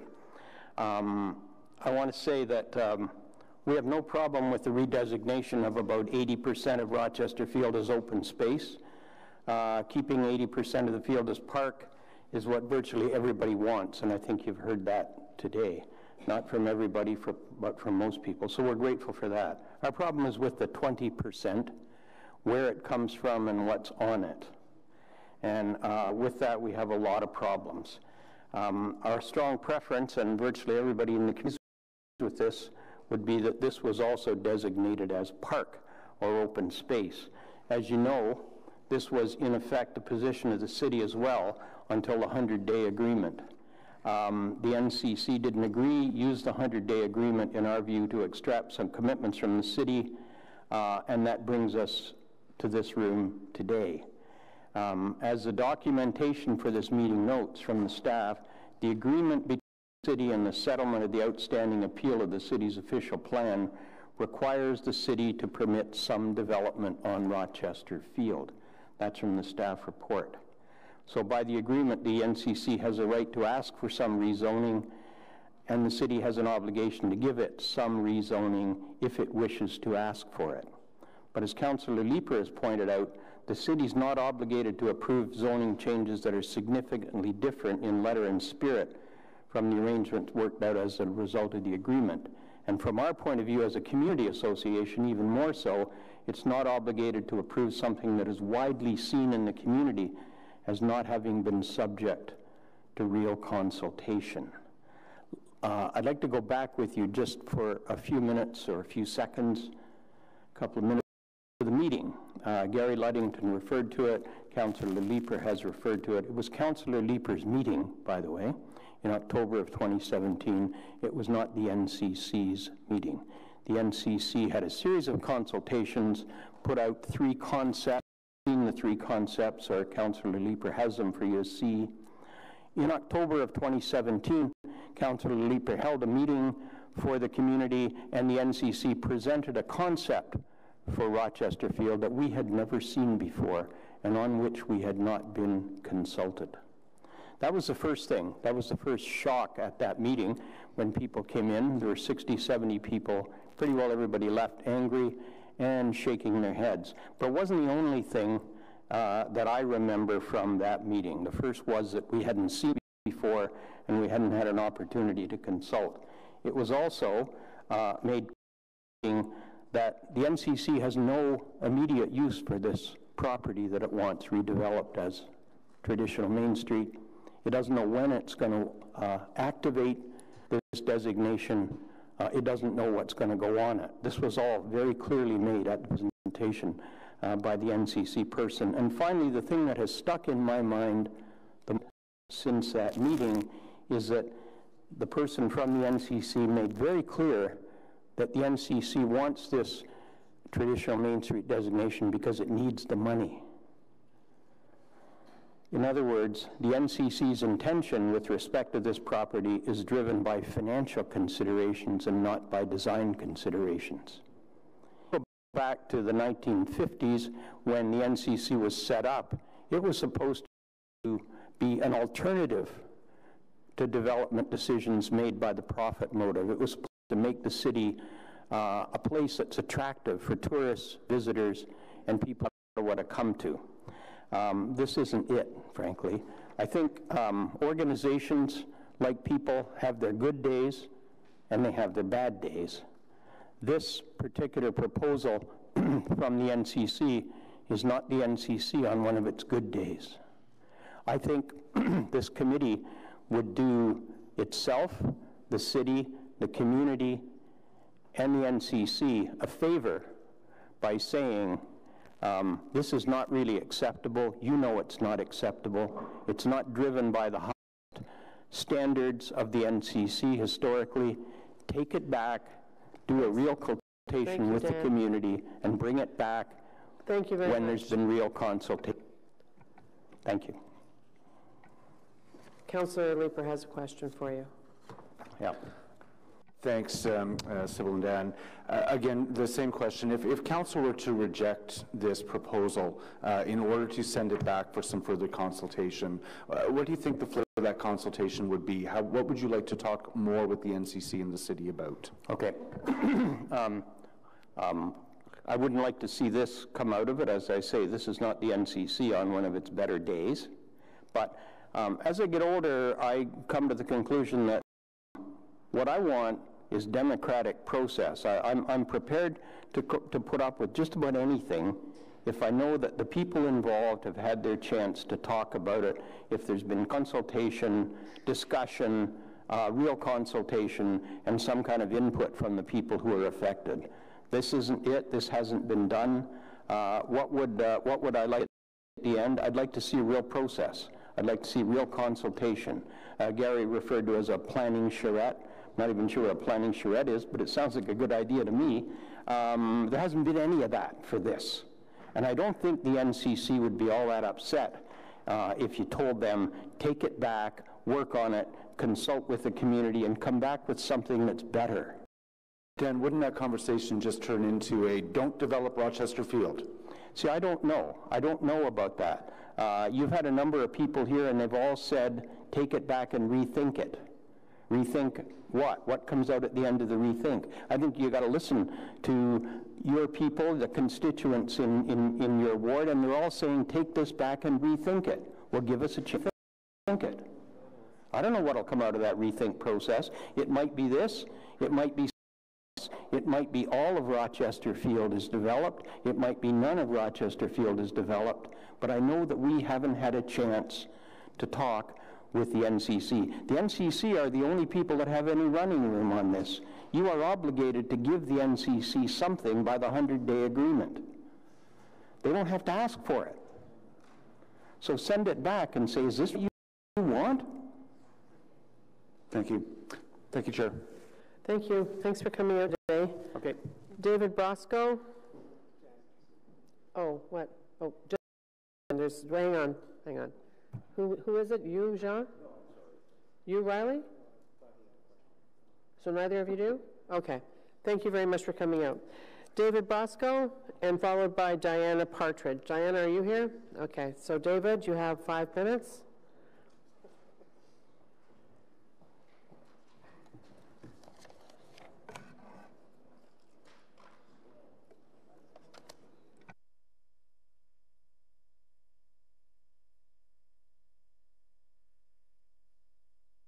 While we're getting there, and I just want to remind you to make sure that we get a full copy of your presentation. Okay? Thank you. I have a problem. What my presentation says is not Well, that's your problem. So I was very carefully before I handed those documents over, sir. Mr. Brosco, go ahead, please. You have 5 minutes.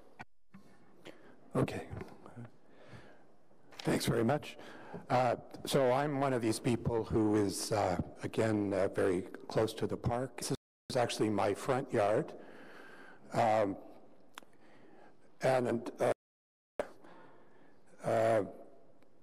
That's what it looks like right now. I took that a couple of days ago.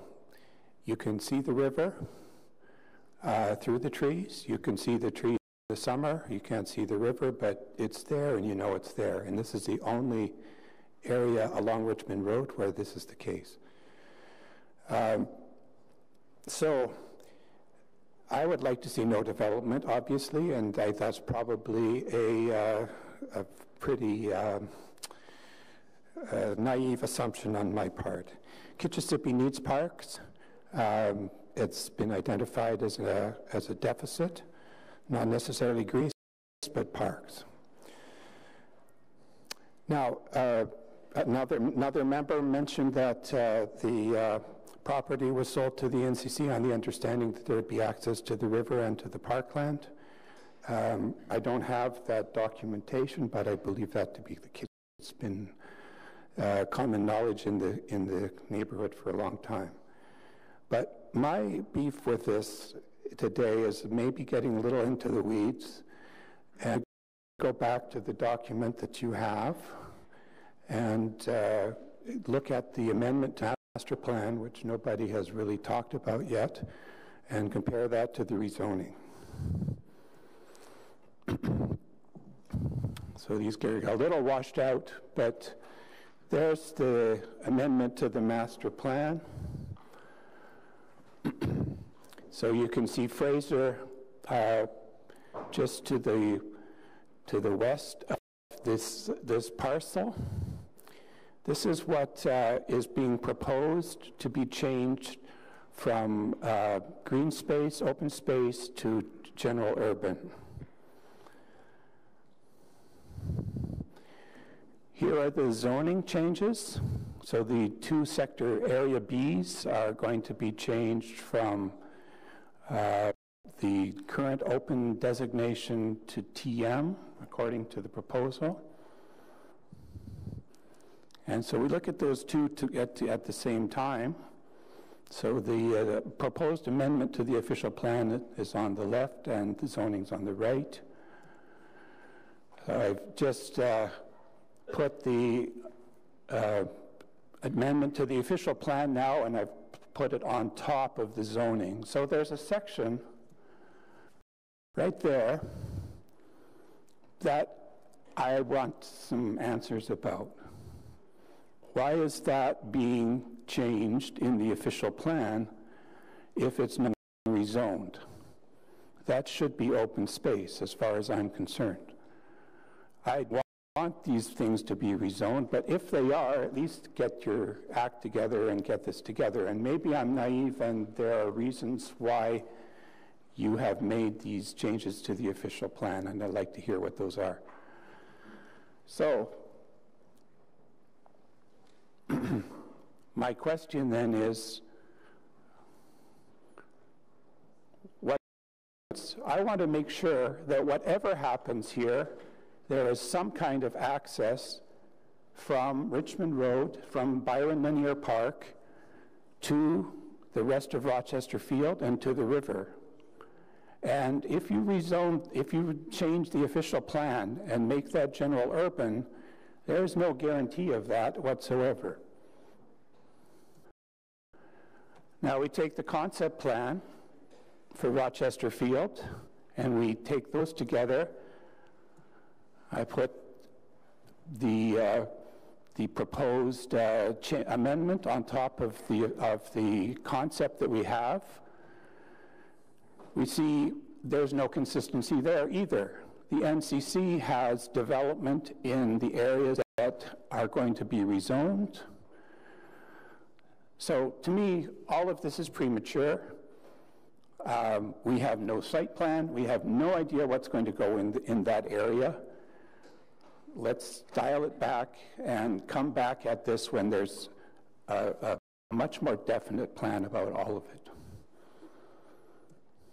Thanks very much. Sir, I know that you have a question of staff. I do. I'll just ask one really quick question of David, if I may, and then I'll ask staff. I think the concern that you have, just to get some clarity between the difference in the official plan designation and the zoning, is that there is a strip of land that you're worried could eventually be developed according to that official plan designation, regardless of what the zoning is? Yeah, well, there's two different things.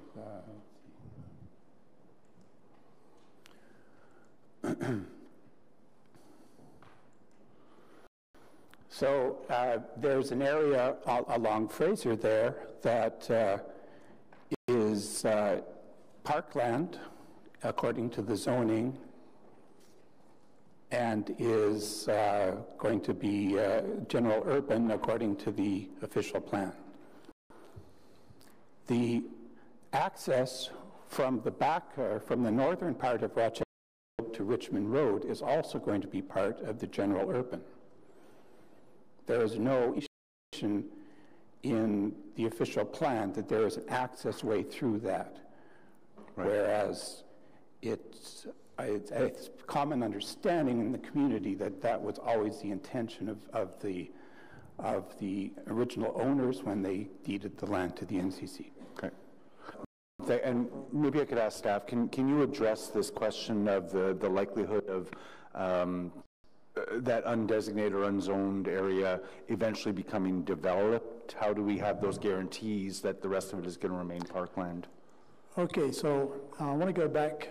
First of all, the zoning bylaw is rezoning all of the land, including part of what we're proposing to designate general urban as open space, and is removing the potential development rights on that land that currently exist.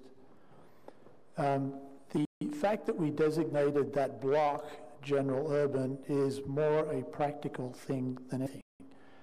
You cannot see that on our schedule of the official plan in anything smaller than that size. Okay. So it recognizes that there is part of this site is going to be general urban.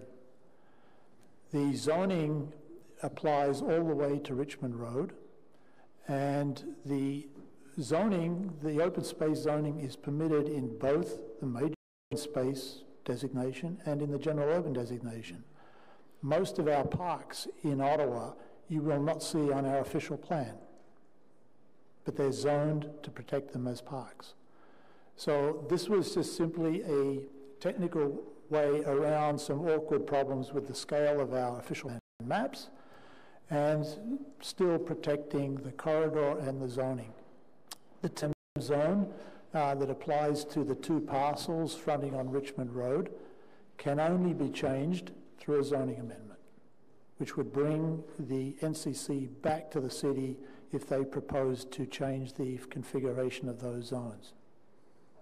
I think that meets with my understanding of why that discrepancy there. I appreciate it. Thank you very much, Chair.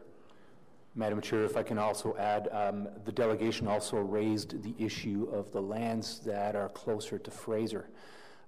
Through the consultation that Councillor Lieber held back in October, we certainly heard from the people that appeared in feedback, and we went back and made some changes. And one of the changes I'd like to highlight is that we imposed a 12-meter setback from the west property line, which wasn't there before, in order to preserve the row of trees that exist.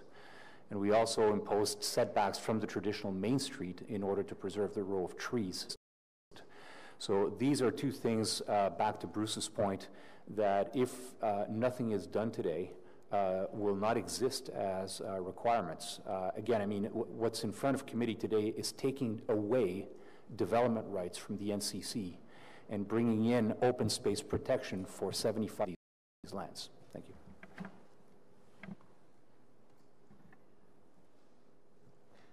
Okay. All right, thank you very much, Mr. Bosco. Diana?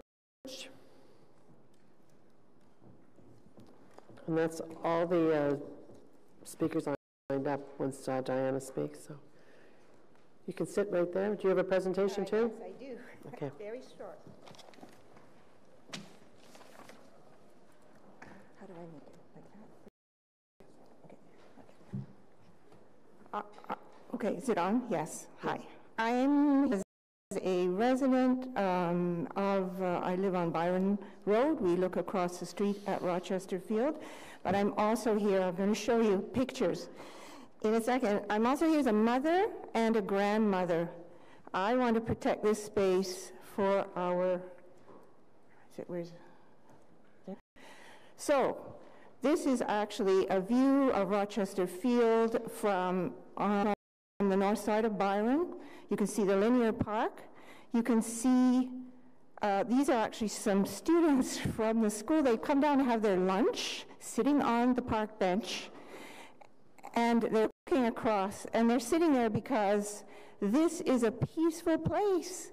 People like to have a green space, in spite of somebody's comment, and we see that frequently. I want to bring this to a level of the human, because we've been looking at views and plans, and this is really what it's like. Here is Rochester Field. This is your gateway to the river. Oh, how do I make it go again? Can I change? Oh, tap that. Okay, so this is the only place on the Ottawa River that you can, you can see the Ottawa River, and this is such a unique opportunity. This is the park. We took these pictures 2 days ago. Look at all the people on it. And you can see right through to the river. And look at the Gatineau Hills there. Let's not lose this. This is a broad avenue right now. And if we restrict it to a narrow space, more people are walking down the linear park all day, even in the evening. And see the river. Please, please, don't restrict this view. This is such a chance for us and children. All right, so now I try to show you from a ground level what it looks like if buildings go in. So this is Richmond Road. Here are all the cars, vehicles. On the right side of this, there's the Keg Manor, and you can measure the trees that are on Fraser. Here are two buildings. I mean, they're not real buildings, but try to put something in to show you how it would block that potential. And walking on the linear park and you see this little corridor, are you going to go, oh yeah, let's just run right down there to the river? No, you know, anyway, I will not get too emotional about this. So, my conclusion is, let's take this back. Let's have a better look. I think we've been rushed too much. This is a heritage place. I'd like to see more consultation. So I'm not totally opposed to development, but I think we need to consider it more. And I'm here. I'll probably be looking up at the grass rather than down at the grass. But this happens. But I want to protect this for my grandchildren. Thank you. Thank you, Diana. Okay, thanks for coming out today. No questions?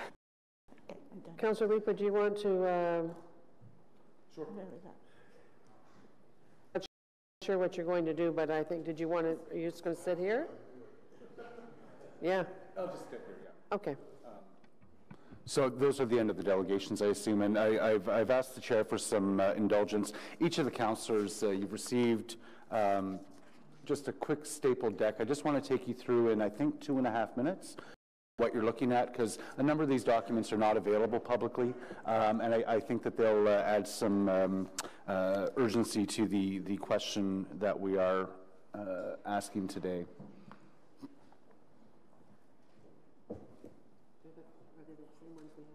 Yep. Just for the sake of the gallery, it'd be great if it's on screen. There's a J. Leeper PC presentation, I think. In the bingo. Fantastic. Okay.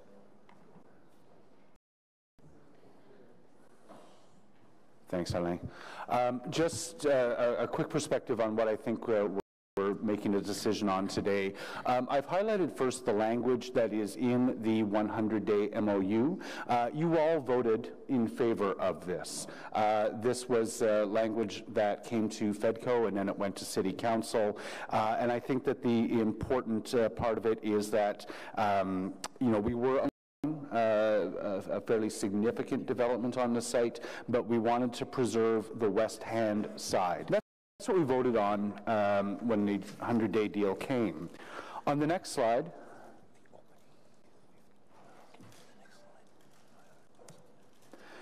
these were the materials that were made publicly available in the wake of the 100-day deal. We had a number of open houses around the city. I believe I took this document from something that was attached to the council agenda item. So again, this was part of our thinking when we approved the 100-day deal. And what it talks about is that green corridor through Rochester Field to be redesignated to park space and enhanced. That green corridor, I think, is an important part of what we're talking about today. I would ask, just move on to the next slide. In August of 2015, the city began a process to implement the letter and spirit of the 100-day deal as written. So we had a process, I put it on my blog, it began as a consultation to designate the 2/3 of Rochester Field as a developable area. And it's interesting to note that at this point, despite the fact that I went through all my usual mechanisms of making this publicly available, the outcry was relatively minimal. Certainly there are a lot of people in the ward who would like to ensure that there is development on Rochester Field whatsoever. But again, we had a transparent process in which we agreed to the 100-day deal. We began this process, I made it public, not a huge outcry, certainly nothing compared to what we're getting today, and it's my contention that that's because this would have preserved that green corridor that we voted for and that we showed people. Moving on to the next slide. It is important that you have this document in front of you. It's no longer available from the NCC. I'm not sure why this isn't a publicly available document or why it's not part of the process that we're talking about today. The NCC put a pause on that official plan amendment that began in August 2015. Remember that the city is going to pay the NCC $30 million to help it build its new linear park. The NCC went away and began to consult on what that park should look like. There were 2 very well-attended open houses, and they showed people these 3 concepts. The numbers below indicate how many people responded to the concepts positively, neutrally, or negatively. My view is that option number 3, which shows that denser development down near Richmond Road, raised, certainly the greatest level of opposition, the greatest difference between agree and disagree. Obviously, none of the 3 really were a lot of enthusiastic buy-in. Again, we have to recognize that many in the community would prefer there be no development at all. And then if we go to the next slide, this was finally the proposal that came to the NCC's board. It is a hybrid of the other option. This diagram is not available publicly. It was shown to the NCC board. I was able to watch the YouTube live cast of that NCC board meeting, do a quick screen grab in order to be able to get this. And what it shows is, I think, much better than the material that was put in your packages. What is the impact of putting that traditional Main Street development along Richmond Road? We've gone from that green corridor that we voted for and that was promised to residents day deal to a 15-meter gap between traditional Main Street developments there that I don't think anybody can really say is a green corridor. And in fact, many of us have notions of our head of what that might look like according to some of the worst examples in the city of how we've tried to achieve that public realm experience in private development. And then, of course, you see, I just wanted to make sure that you do have that schedule in front of you on the next slide of what the zoning is. You see that narrow corridor. And a lot of us are wondering, that building doesn't southwest corner, could that get tucked in behind Maple Lawn? Could it be made a little bit smaller and made contiguous with the developable portion, Area B, that is to the east, to provide a much wider green corridor to the west of the site that would be uninterrupted park access? We have a lot of things that we feel could be done with this particular configuration that would give the community that green corridor that we voted for and that was promised to the community in the 100-day deal. I'm not going to get too deep into everything that was delved into this morning. My request of you is you have heard the community's concern. You've heard their pragmatism. I do have a couple of quick questions from staff, though. Staff, one of the offered to the community was a green corridor. How does a 15-meter asphalt passageway between 6-story mixed-use buildings qualify as a green corridor? Madam Chair, in our minds, 15 meters is the equivalent of one of the very nice and leafy streets of Westboro. It's about twice the width of the stairs that join York Street to Mackenzie Avenue between Revenue Canada and the U.S. Embassy. It is a very, very different experience than some of the passageways, for instance, that you find behind the Byward Market courtyards, which really are an intimate expression of public access. We're talking about the width of a street, except here, nothing requires it to be asphalted, and it's pedestrianized. We all have to disagree on that.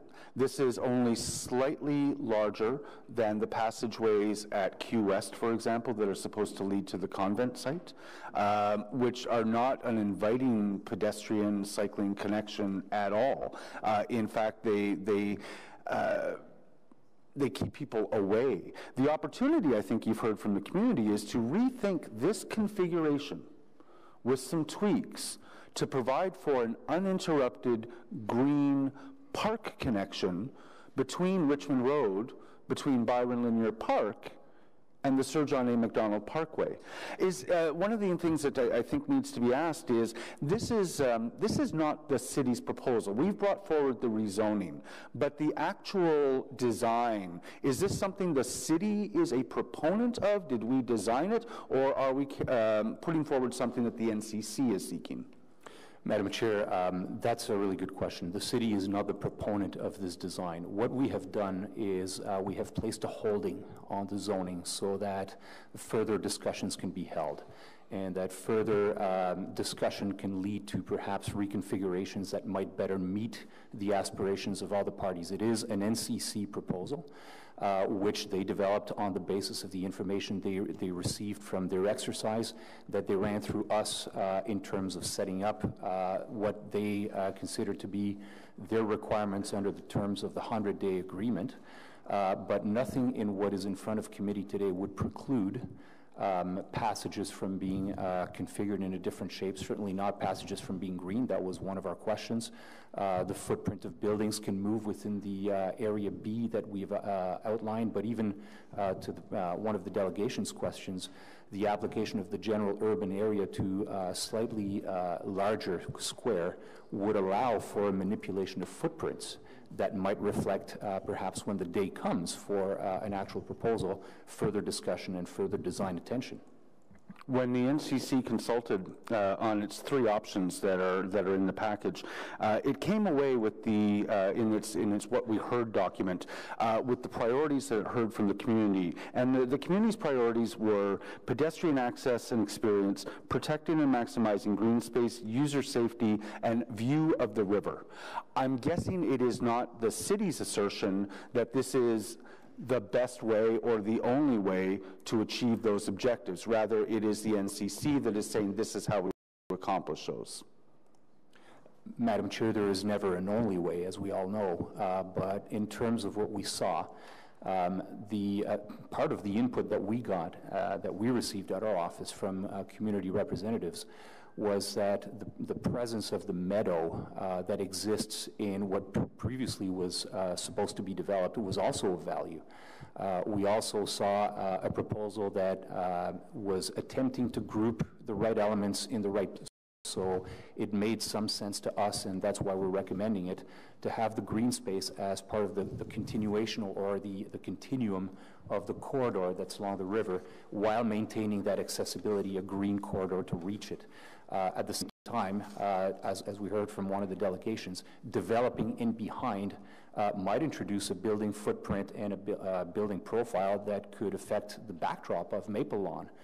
It would develop on very sensitive environmental lands that some people have identified as valuable, and which the NCC now in their design is proposing to maintain. So the reason why we felt comfortable recommending this is the placement of the elements made some sense in regard to what we agreed under the Hyundai agreement, and it augments the amount of green space that's actually being maintained while not eliminating the chance for further discussion on refined design when the day comes, hence the holding zone.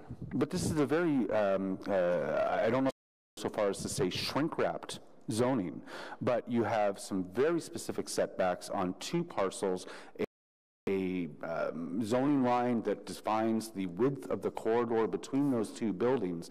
It's going to be tough to reconfigure this through a site plan process, for instance, without having to come back to council for rezoning if some of the elements are changed around. Can I ask you just to put that slide, the NCC's hybrid concept proposal on screen? Thank you very much. And really, you know, if we want to talk about sort of compromises that we can make, one of the tweaks would be to take that building that's in the southwest corner and somehow add that height or density into the building that runs along Maple Lawn north-south. I'm going to have to guess that staff wouldn't oppose such a change, but that such a change would be difficult to achieve given that it would have to come back for rezoning. Madam Chair, that's correct. Because there is a holding zone, nothing can proceed as of right without having a return engagement in front of your committee. So absolutely, if the day comes when a different solution is arrived at, and there is a redistribution of whatever footprint, there needs to be a lifting of the holding zone. It's a process. That process is here. Right. So, but it does have to come back. I'm trying to understand the need. Wrap this zoning in this particular configuration today? I mean, we can call it shrink wrap, but we can also say that it's constricting the development rights that the NCC will now enjoy as opposed to what they have today. So basically it shrinks what the NCC can do on this land from 100% of the site to those two footprints. And those two footprints still fit within the general urban envelope, still room for moving things around if need be. But that room is through an additional zoning process. That's correct, Madam. What is the rush? We know that this building, there are no plans on the part of the NCC to actually develop this. Their attention is going to be taken up with building their park through the course of the next 6 years. We don't know that, so let's not hypothesize. And well, actually, there is no development I think at the beginning proposal. we were talking to timing and that sort of thing. I think Mr. Mark had a legal comment. Maybe have him, is he still here? Yeah, Mr. Mark, did you want, just sorry to interrupt, but like there are other people that want to talk as well. I'll put myself back on the list. Well, no, I would like you to finish your questions because then I'm sure you're going to want to wrap up. Sure. Okay, so how close are you on the questions? Almost done. Okay, so Mr. Mark, do you want to repeat what the reason that you came forward at the beginning of this item? Madam Chair, I noted after Mr. Finley's presentation that this particular matter, as it is city initiated, comes under Bill 139, and as so, if it were appealed, there are limited rights or limited ability to address matters limited to consistency and conformity with the official plan, and that the new process under Bill 139 would apply. Okay, and just for another point of clarification, so I'm not going to be subjective.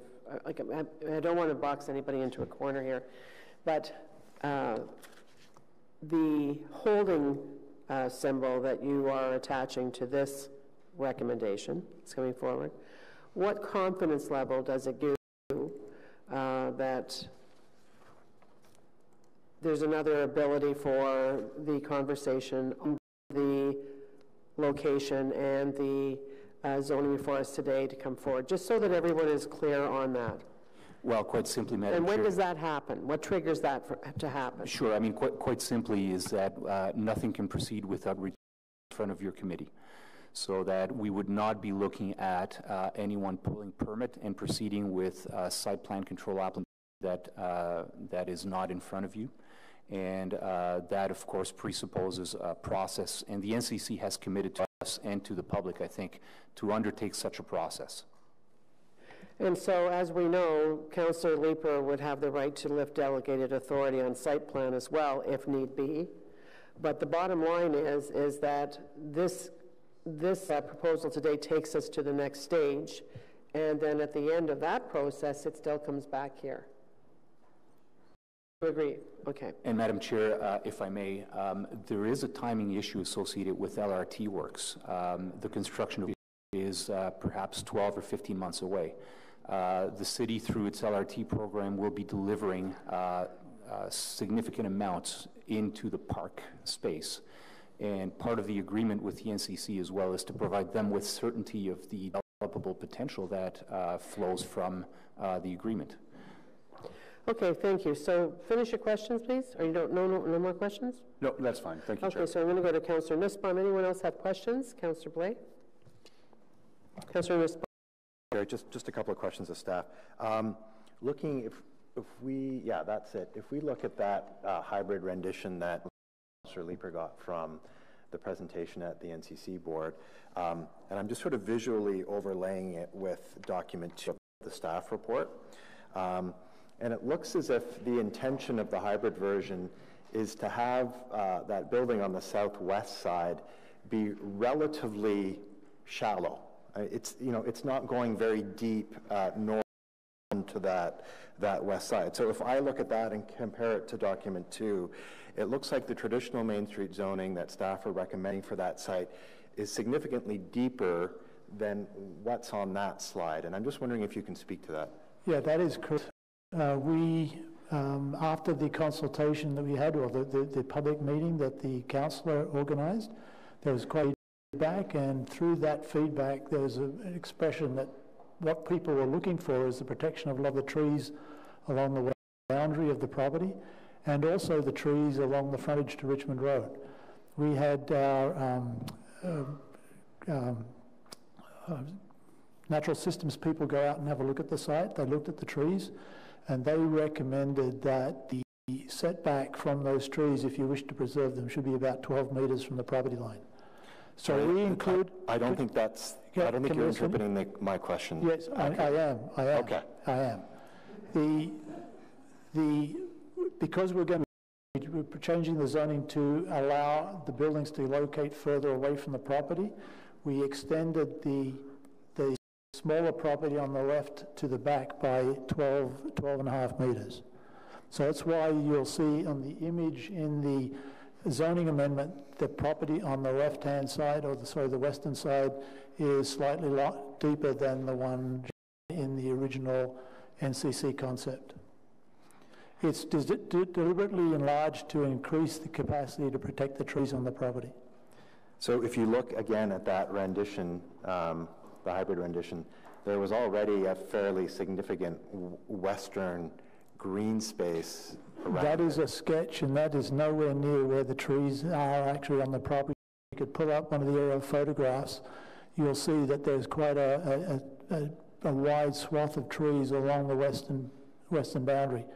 You can see it in that map. Okay, so if I'm to understand, so what city staff said is, because we want to have a 12-meter setback on that western side, we're going to maintain the total GFA that you're permitted to build on that site by extending the buildable space further north. Is that fair? It's providing a deeper footprint. There's no restrictions on GFA other than the height limit on the building. Madam Chair, what we hear as well from the delegations today is a wish to, when the day comes to design this, to look at what nature's location and size of corridor might exist between Richmond and the bulk of the park. In what's in front of committee today, nothing precludes a change in those footprints. I mean, a schedule can be changed, and it's part of the zoning process that would be triggered anyways because of the building zone. So what we're simply doing is providing the NCC with a theoretical development potential, subject to discussing in further detail. That's why we have the holding zone. Have the setbacks to protect the trees from both property lines where they were deemed important. Okay, so let me turn to the setbacks then at this stage. Document 2 on page 18 of the staff report. Can you just explain, because I was a bit confused under 5B, why those setbacks that were just mentioned, the front onto Richmond Road and the interior side yard on the western side, why are they maximum as opposed to minimum setbacks? So when I read a maximum interior side yard setback adjacent to a residential zone of 12 meters, I can imagine that if that's what the maximum is, then there's some minimum that's less than 12. Madam Chair, we also want to make sure that we control the height of the building. So we're establishing a developable area where there's a volume that needs to be calculated. So basically you establish these sizes and it produces what will be able to be developed. Sorry, and maybe Mr. Mark can comment. If I have language that says a maximum side yard setback of 12 meter, is there anything stopping a future proponent of proposing a 2 meter side yard setback and arguing that that's within the zoning schedule? Madam Chair, I want to be certain I understood the question, because what I heard is if a maximum side yard setback of 12 meters was proposed, could someone build to 2 meters? And the answer to that would be yes, because it's a maximum and they're building to less than that. So is that an error? I mean, if it's an error, it's easy to fix. You could call it minimum, but I'm just wondering if that was a mistake, in which case I think it needs to be fixed. No, it was intentional. The traditional Main Street designation as it stands, traditional Main Street zoning as it stands today has, I think it's a 1 meter setback from the road. The intention was to provide an opportunity to move those buildings further back. Also, as part of the design of that, we have provisions in the zoning that actually look at the landscaping and the protection of trees. So this provides them the opportunity to go back further in order to protect the trees. At this point in time, we do not know what is proposed on these sites. So we're providing that flexibility. If we just made it a straight traditional Main Street zoning, they would have to remove those trees to put the buildings in. Okay, I So must not be well this morning. There is a line on page 18 under 5B. In column 5, provisions add the following: a maximum interior side yard setback adjacent to a residential zone of 12 meters. A maximum side yard setback. That's right. Mr. McGillis said that the whole purpose of the side yard setback was to maintain the row of trees and have a buffer between the residential homes on Fraser, is it, and this building. But Mark has told us if you call it a maximum side yard setback, nothing stops a future proponent from building it a meter away from the side yard. Site plan does. I think I understand the question better, Madam Chair. I think the maximum is there also to account for the fact that the trees are not all in a line. So when, again, I mean, we have a holding zone. When we come to an actual proposal, we'll be able to, I mean, it's part of the staff report that we want to maintain those trees, just not all in a line. They're, you know, helter-skelter. So where there is an opportunity to come closer, that provision would allow it. When it's a matter of protecting the tree, well, at the point of lifting the holding zone, we'll be able to have that discussion and make sure that the footprint protects the trees. That's what it's meant to do. I mean, as Mr. Finley indicated, if it were a regular traditional Main Street, you'd be looking at little or no side yard setback. So I entered into this questioning very sympathetic to the staff recommendation, but I have to tell you that that answer actually doesn't satisfy. I mean, if you're going to argue to the residents that there is an intention to put a 12-meter side yard setback on that site, then calling it a maximum side yard setback and admitting that there could be a 0-meter side yard setback subject to whatever happens under a holding is particularly reassuring to the people who I think you're intending to tell, look, we won't be putting anything next to that a 12-meter setback, but that's not what the zoning says. So if your intention is to keep that, I don't think writing the word maximum achieves that intention. So So Mr. Smith is here. The big guns are up now. Madam Chair, the councillor is correct, as has been by Mr. Mark. It does say maximum. The intention clearly was, as Mr. Megley's indicated, was to establish a setback for those properties fronting onto Fraser that would in fact ensure the retention of that mature vegetation. So we'll definitely take that, and we'll have to make an adjustment to the zoning just to clarify that in fact it's not going to have a situation where we create a condition that allows somebody now to come in and push a setback that's inconsistent with the objective. The holding provisions do speak to maximizing the retention of the trees, and we'll clean that one up by a motion that we'll have brought forward to council. Okay, thank you. Let me turn to, I think, my final comment or question, which is what I heard from some of the public delegates was a concern about the width of the entrance from Richmond Road, and a concern that that could be canyon-like. I'm wondering if the fact that in our official plan, we talk certainly on traditional main streets of maintaining a 45-degree angle between the middle of a street and the top of buildings. Is it staff's view that you would want, although this pathway won't be a traditional main street and then technically wouldn't be subject to those guidelines, would you say that in that initial entrance from Richmond Road, you would want to approach that from a site plan point of view with a similar intention of having that 45-degree angle from the path or the corridor to adjacent building heights? That could be a possibility, Madam Chair. Okay. Because, again, when you look at the rendition that was put up, and the reason why I focused earlier on the depth of that first building is, for the most part, this pathway is much wider than 15 meters. Because after you get past the first building, according to the rendition, it opens up a plaza, a fountain, perennial gardens, and you can imagine that being actually a very attractive linear park. But I am sensitive a little bit to that notion that if you're going up 6 stories on either side of 15 meters with no side yard setback on the interior side, on the path side, that I can understand why there could be a risk that people would worry about the possibility of more of a canyon and less of an invitation into, again, I think what could be a very attractive linear park. So how could you reassure me and members of the public that there will be ways of ensuring that that's an open access way?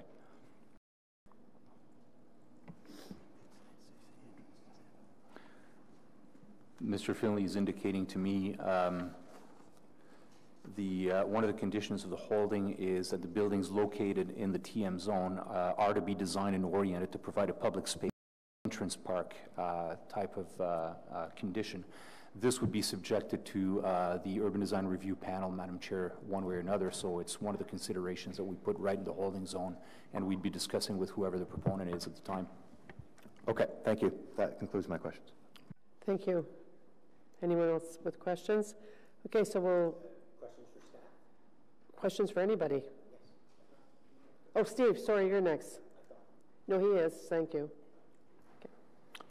Yeah. Or wrap up or yeah, or no, whatever. just very quickly. I was doing the road design cross-section for Stage 2 LRT that talks about the reconstruction of the park and Richmond Road, and just looking at that cross-section, the width of the linear park right now is what?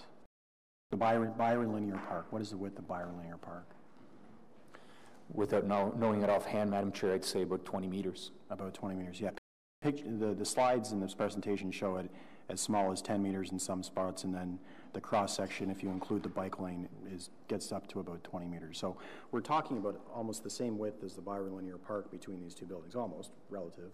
And the Byron Linear Park was this vaunted thing protected during the whole Stage 2 debate. So if it's nice enough for the Byron Linear Park, why is it not nice enough to access the river corridor? I'm not sure. And it's rare that I agree with Councillor Nussbaum, but I do in this instance, in that once it gets past those two buildings, it broadens out to quite a wide area. So while I agree, I'm sympathetic to the idea that you need to have proper access, I think that can all be controlled through the site plan process and through the lifting of the holding provision. Thank you. Councillor Cloutier?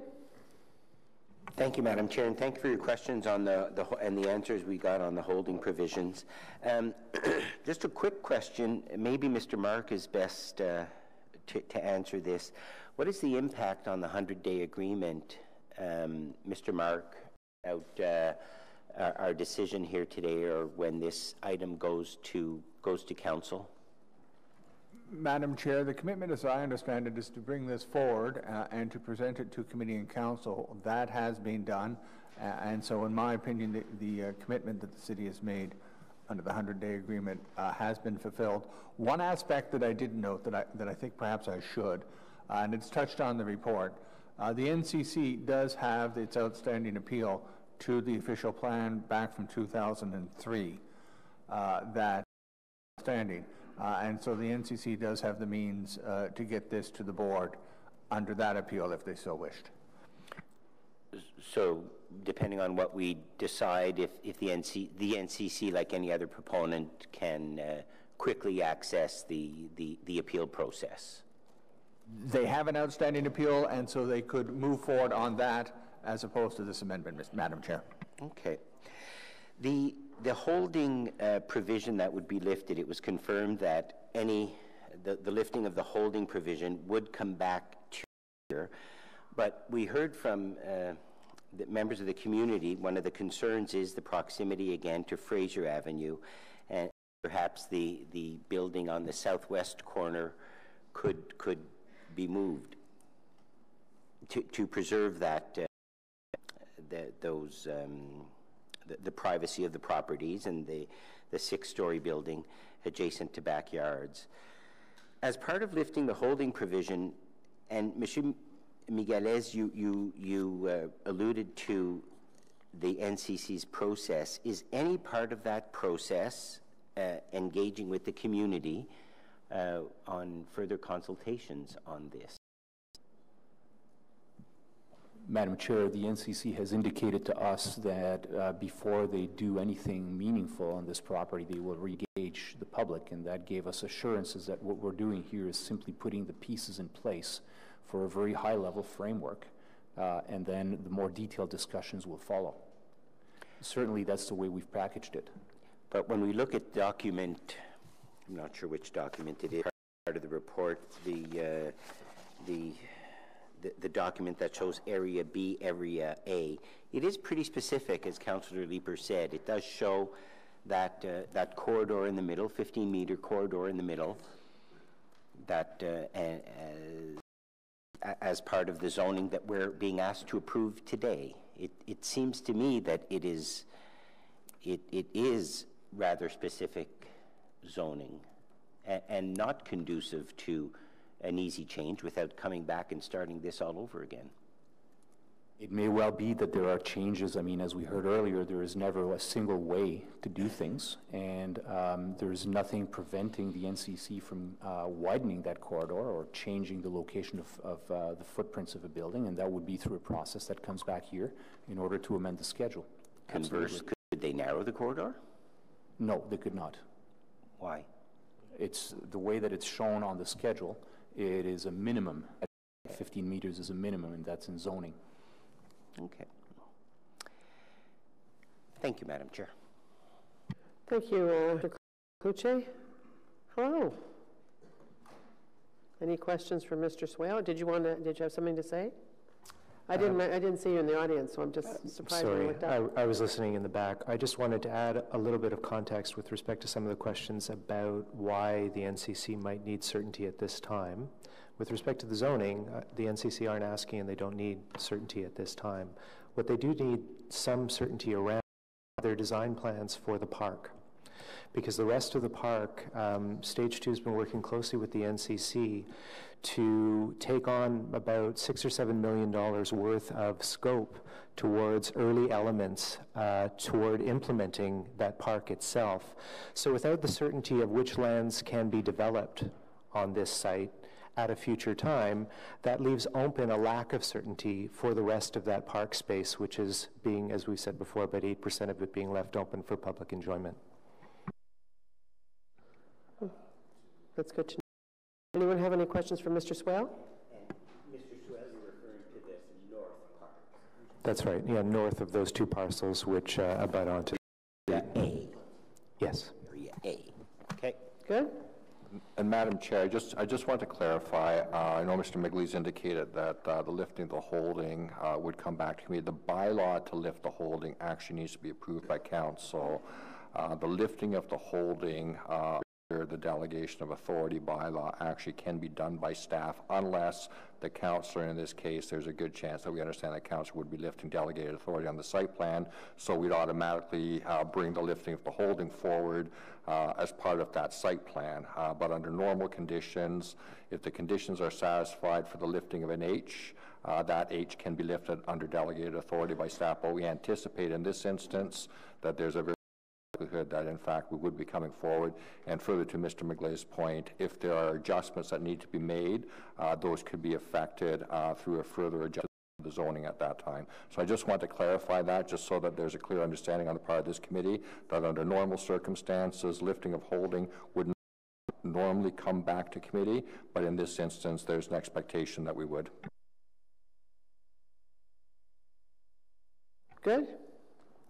Before I go back for a wrap-up to Councillor Leeper, everyone else has got the questions satisfied? Okay. For wrap-up to Councillor Leeper, thank you. And thanks, Mr. Swale, wherever you went to, for coming out today. Thanks, Chair, and I will keep it brief. I think everything is on the table. And I do appreciate Mr. Swale's intervention there. The NCC does need certainty in relatively short order about where they will be allowed to build their park. The kind of specificity in terms of zoning where the corridor between buildings is not really specificity that the NCC, I think, needs today. When we started this process in 2015, it was a very simple, we're going to redesignate this as general urban,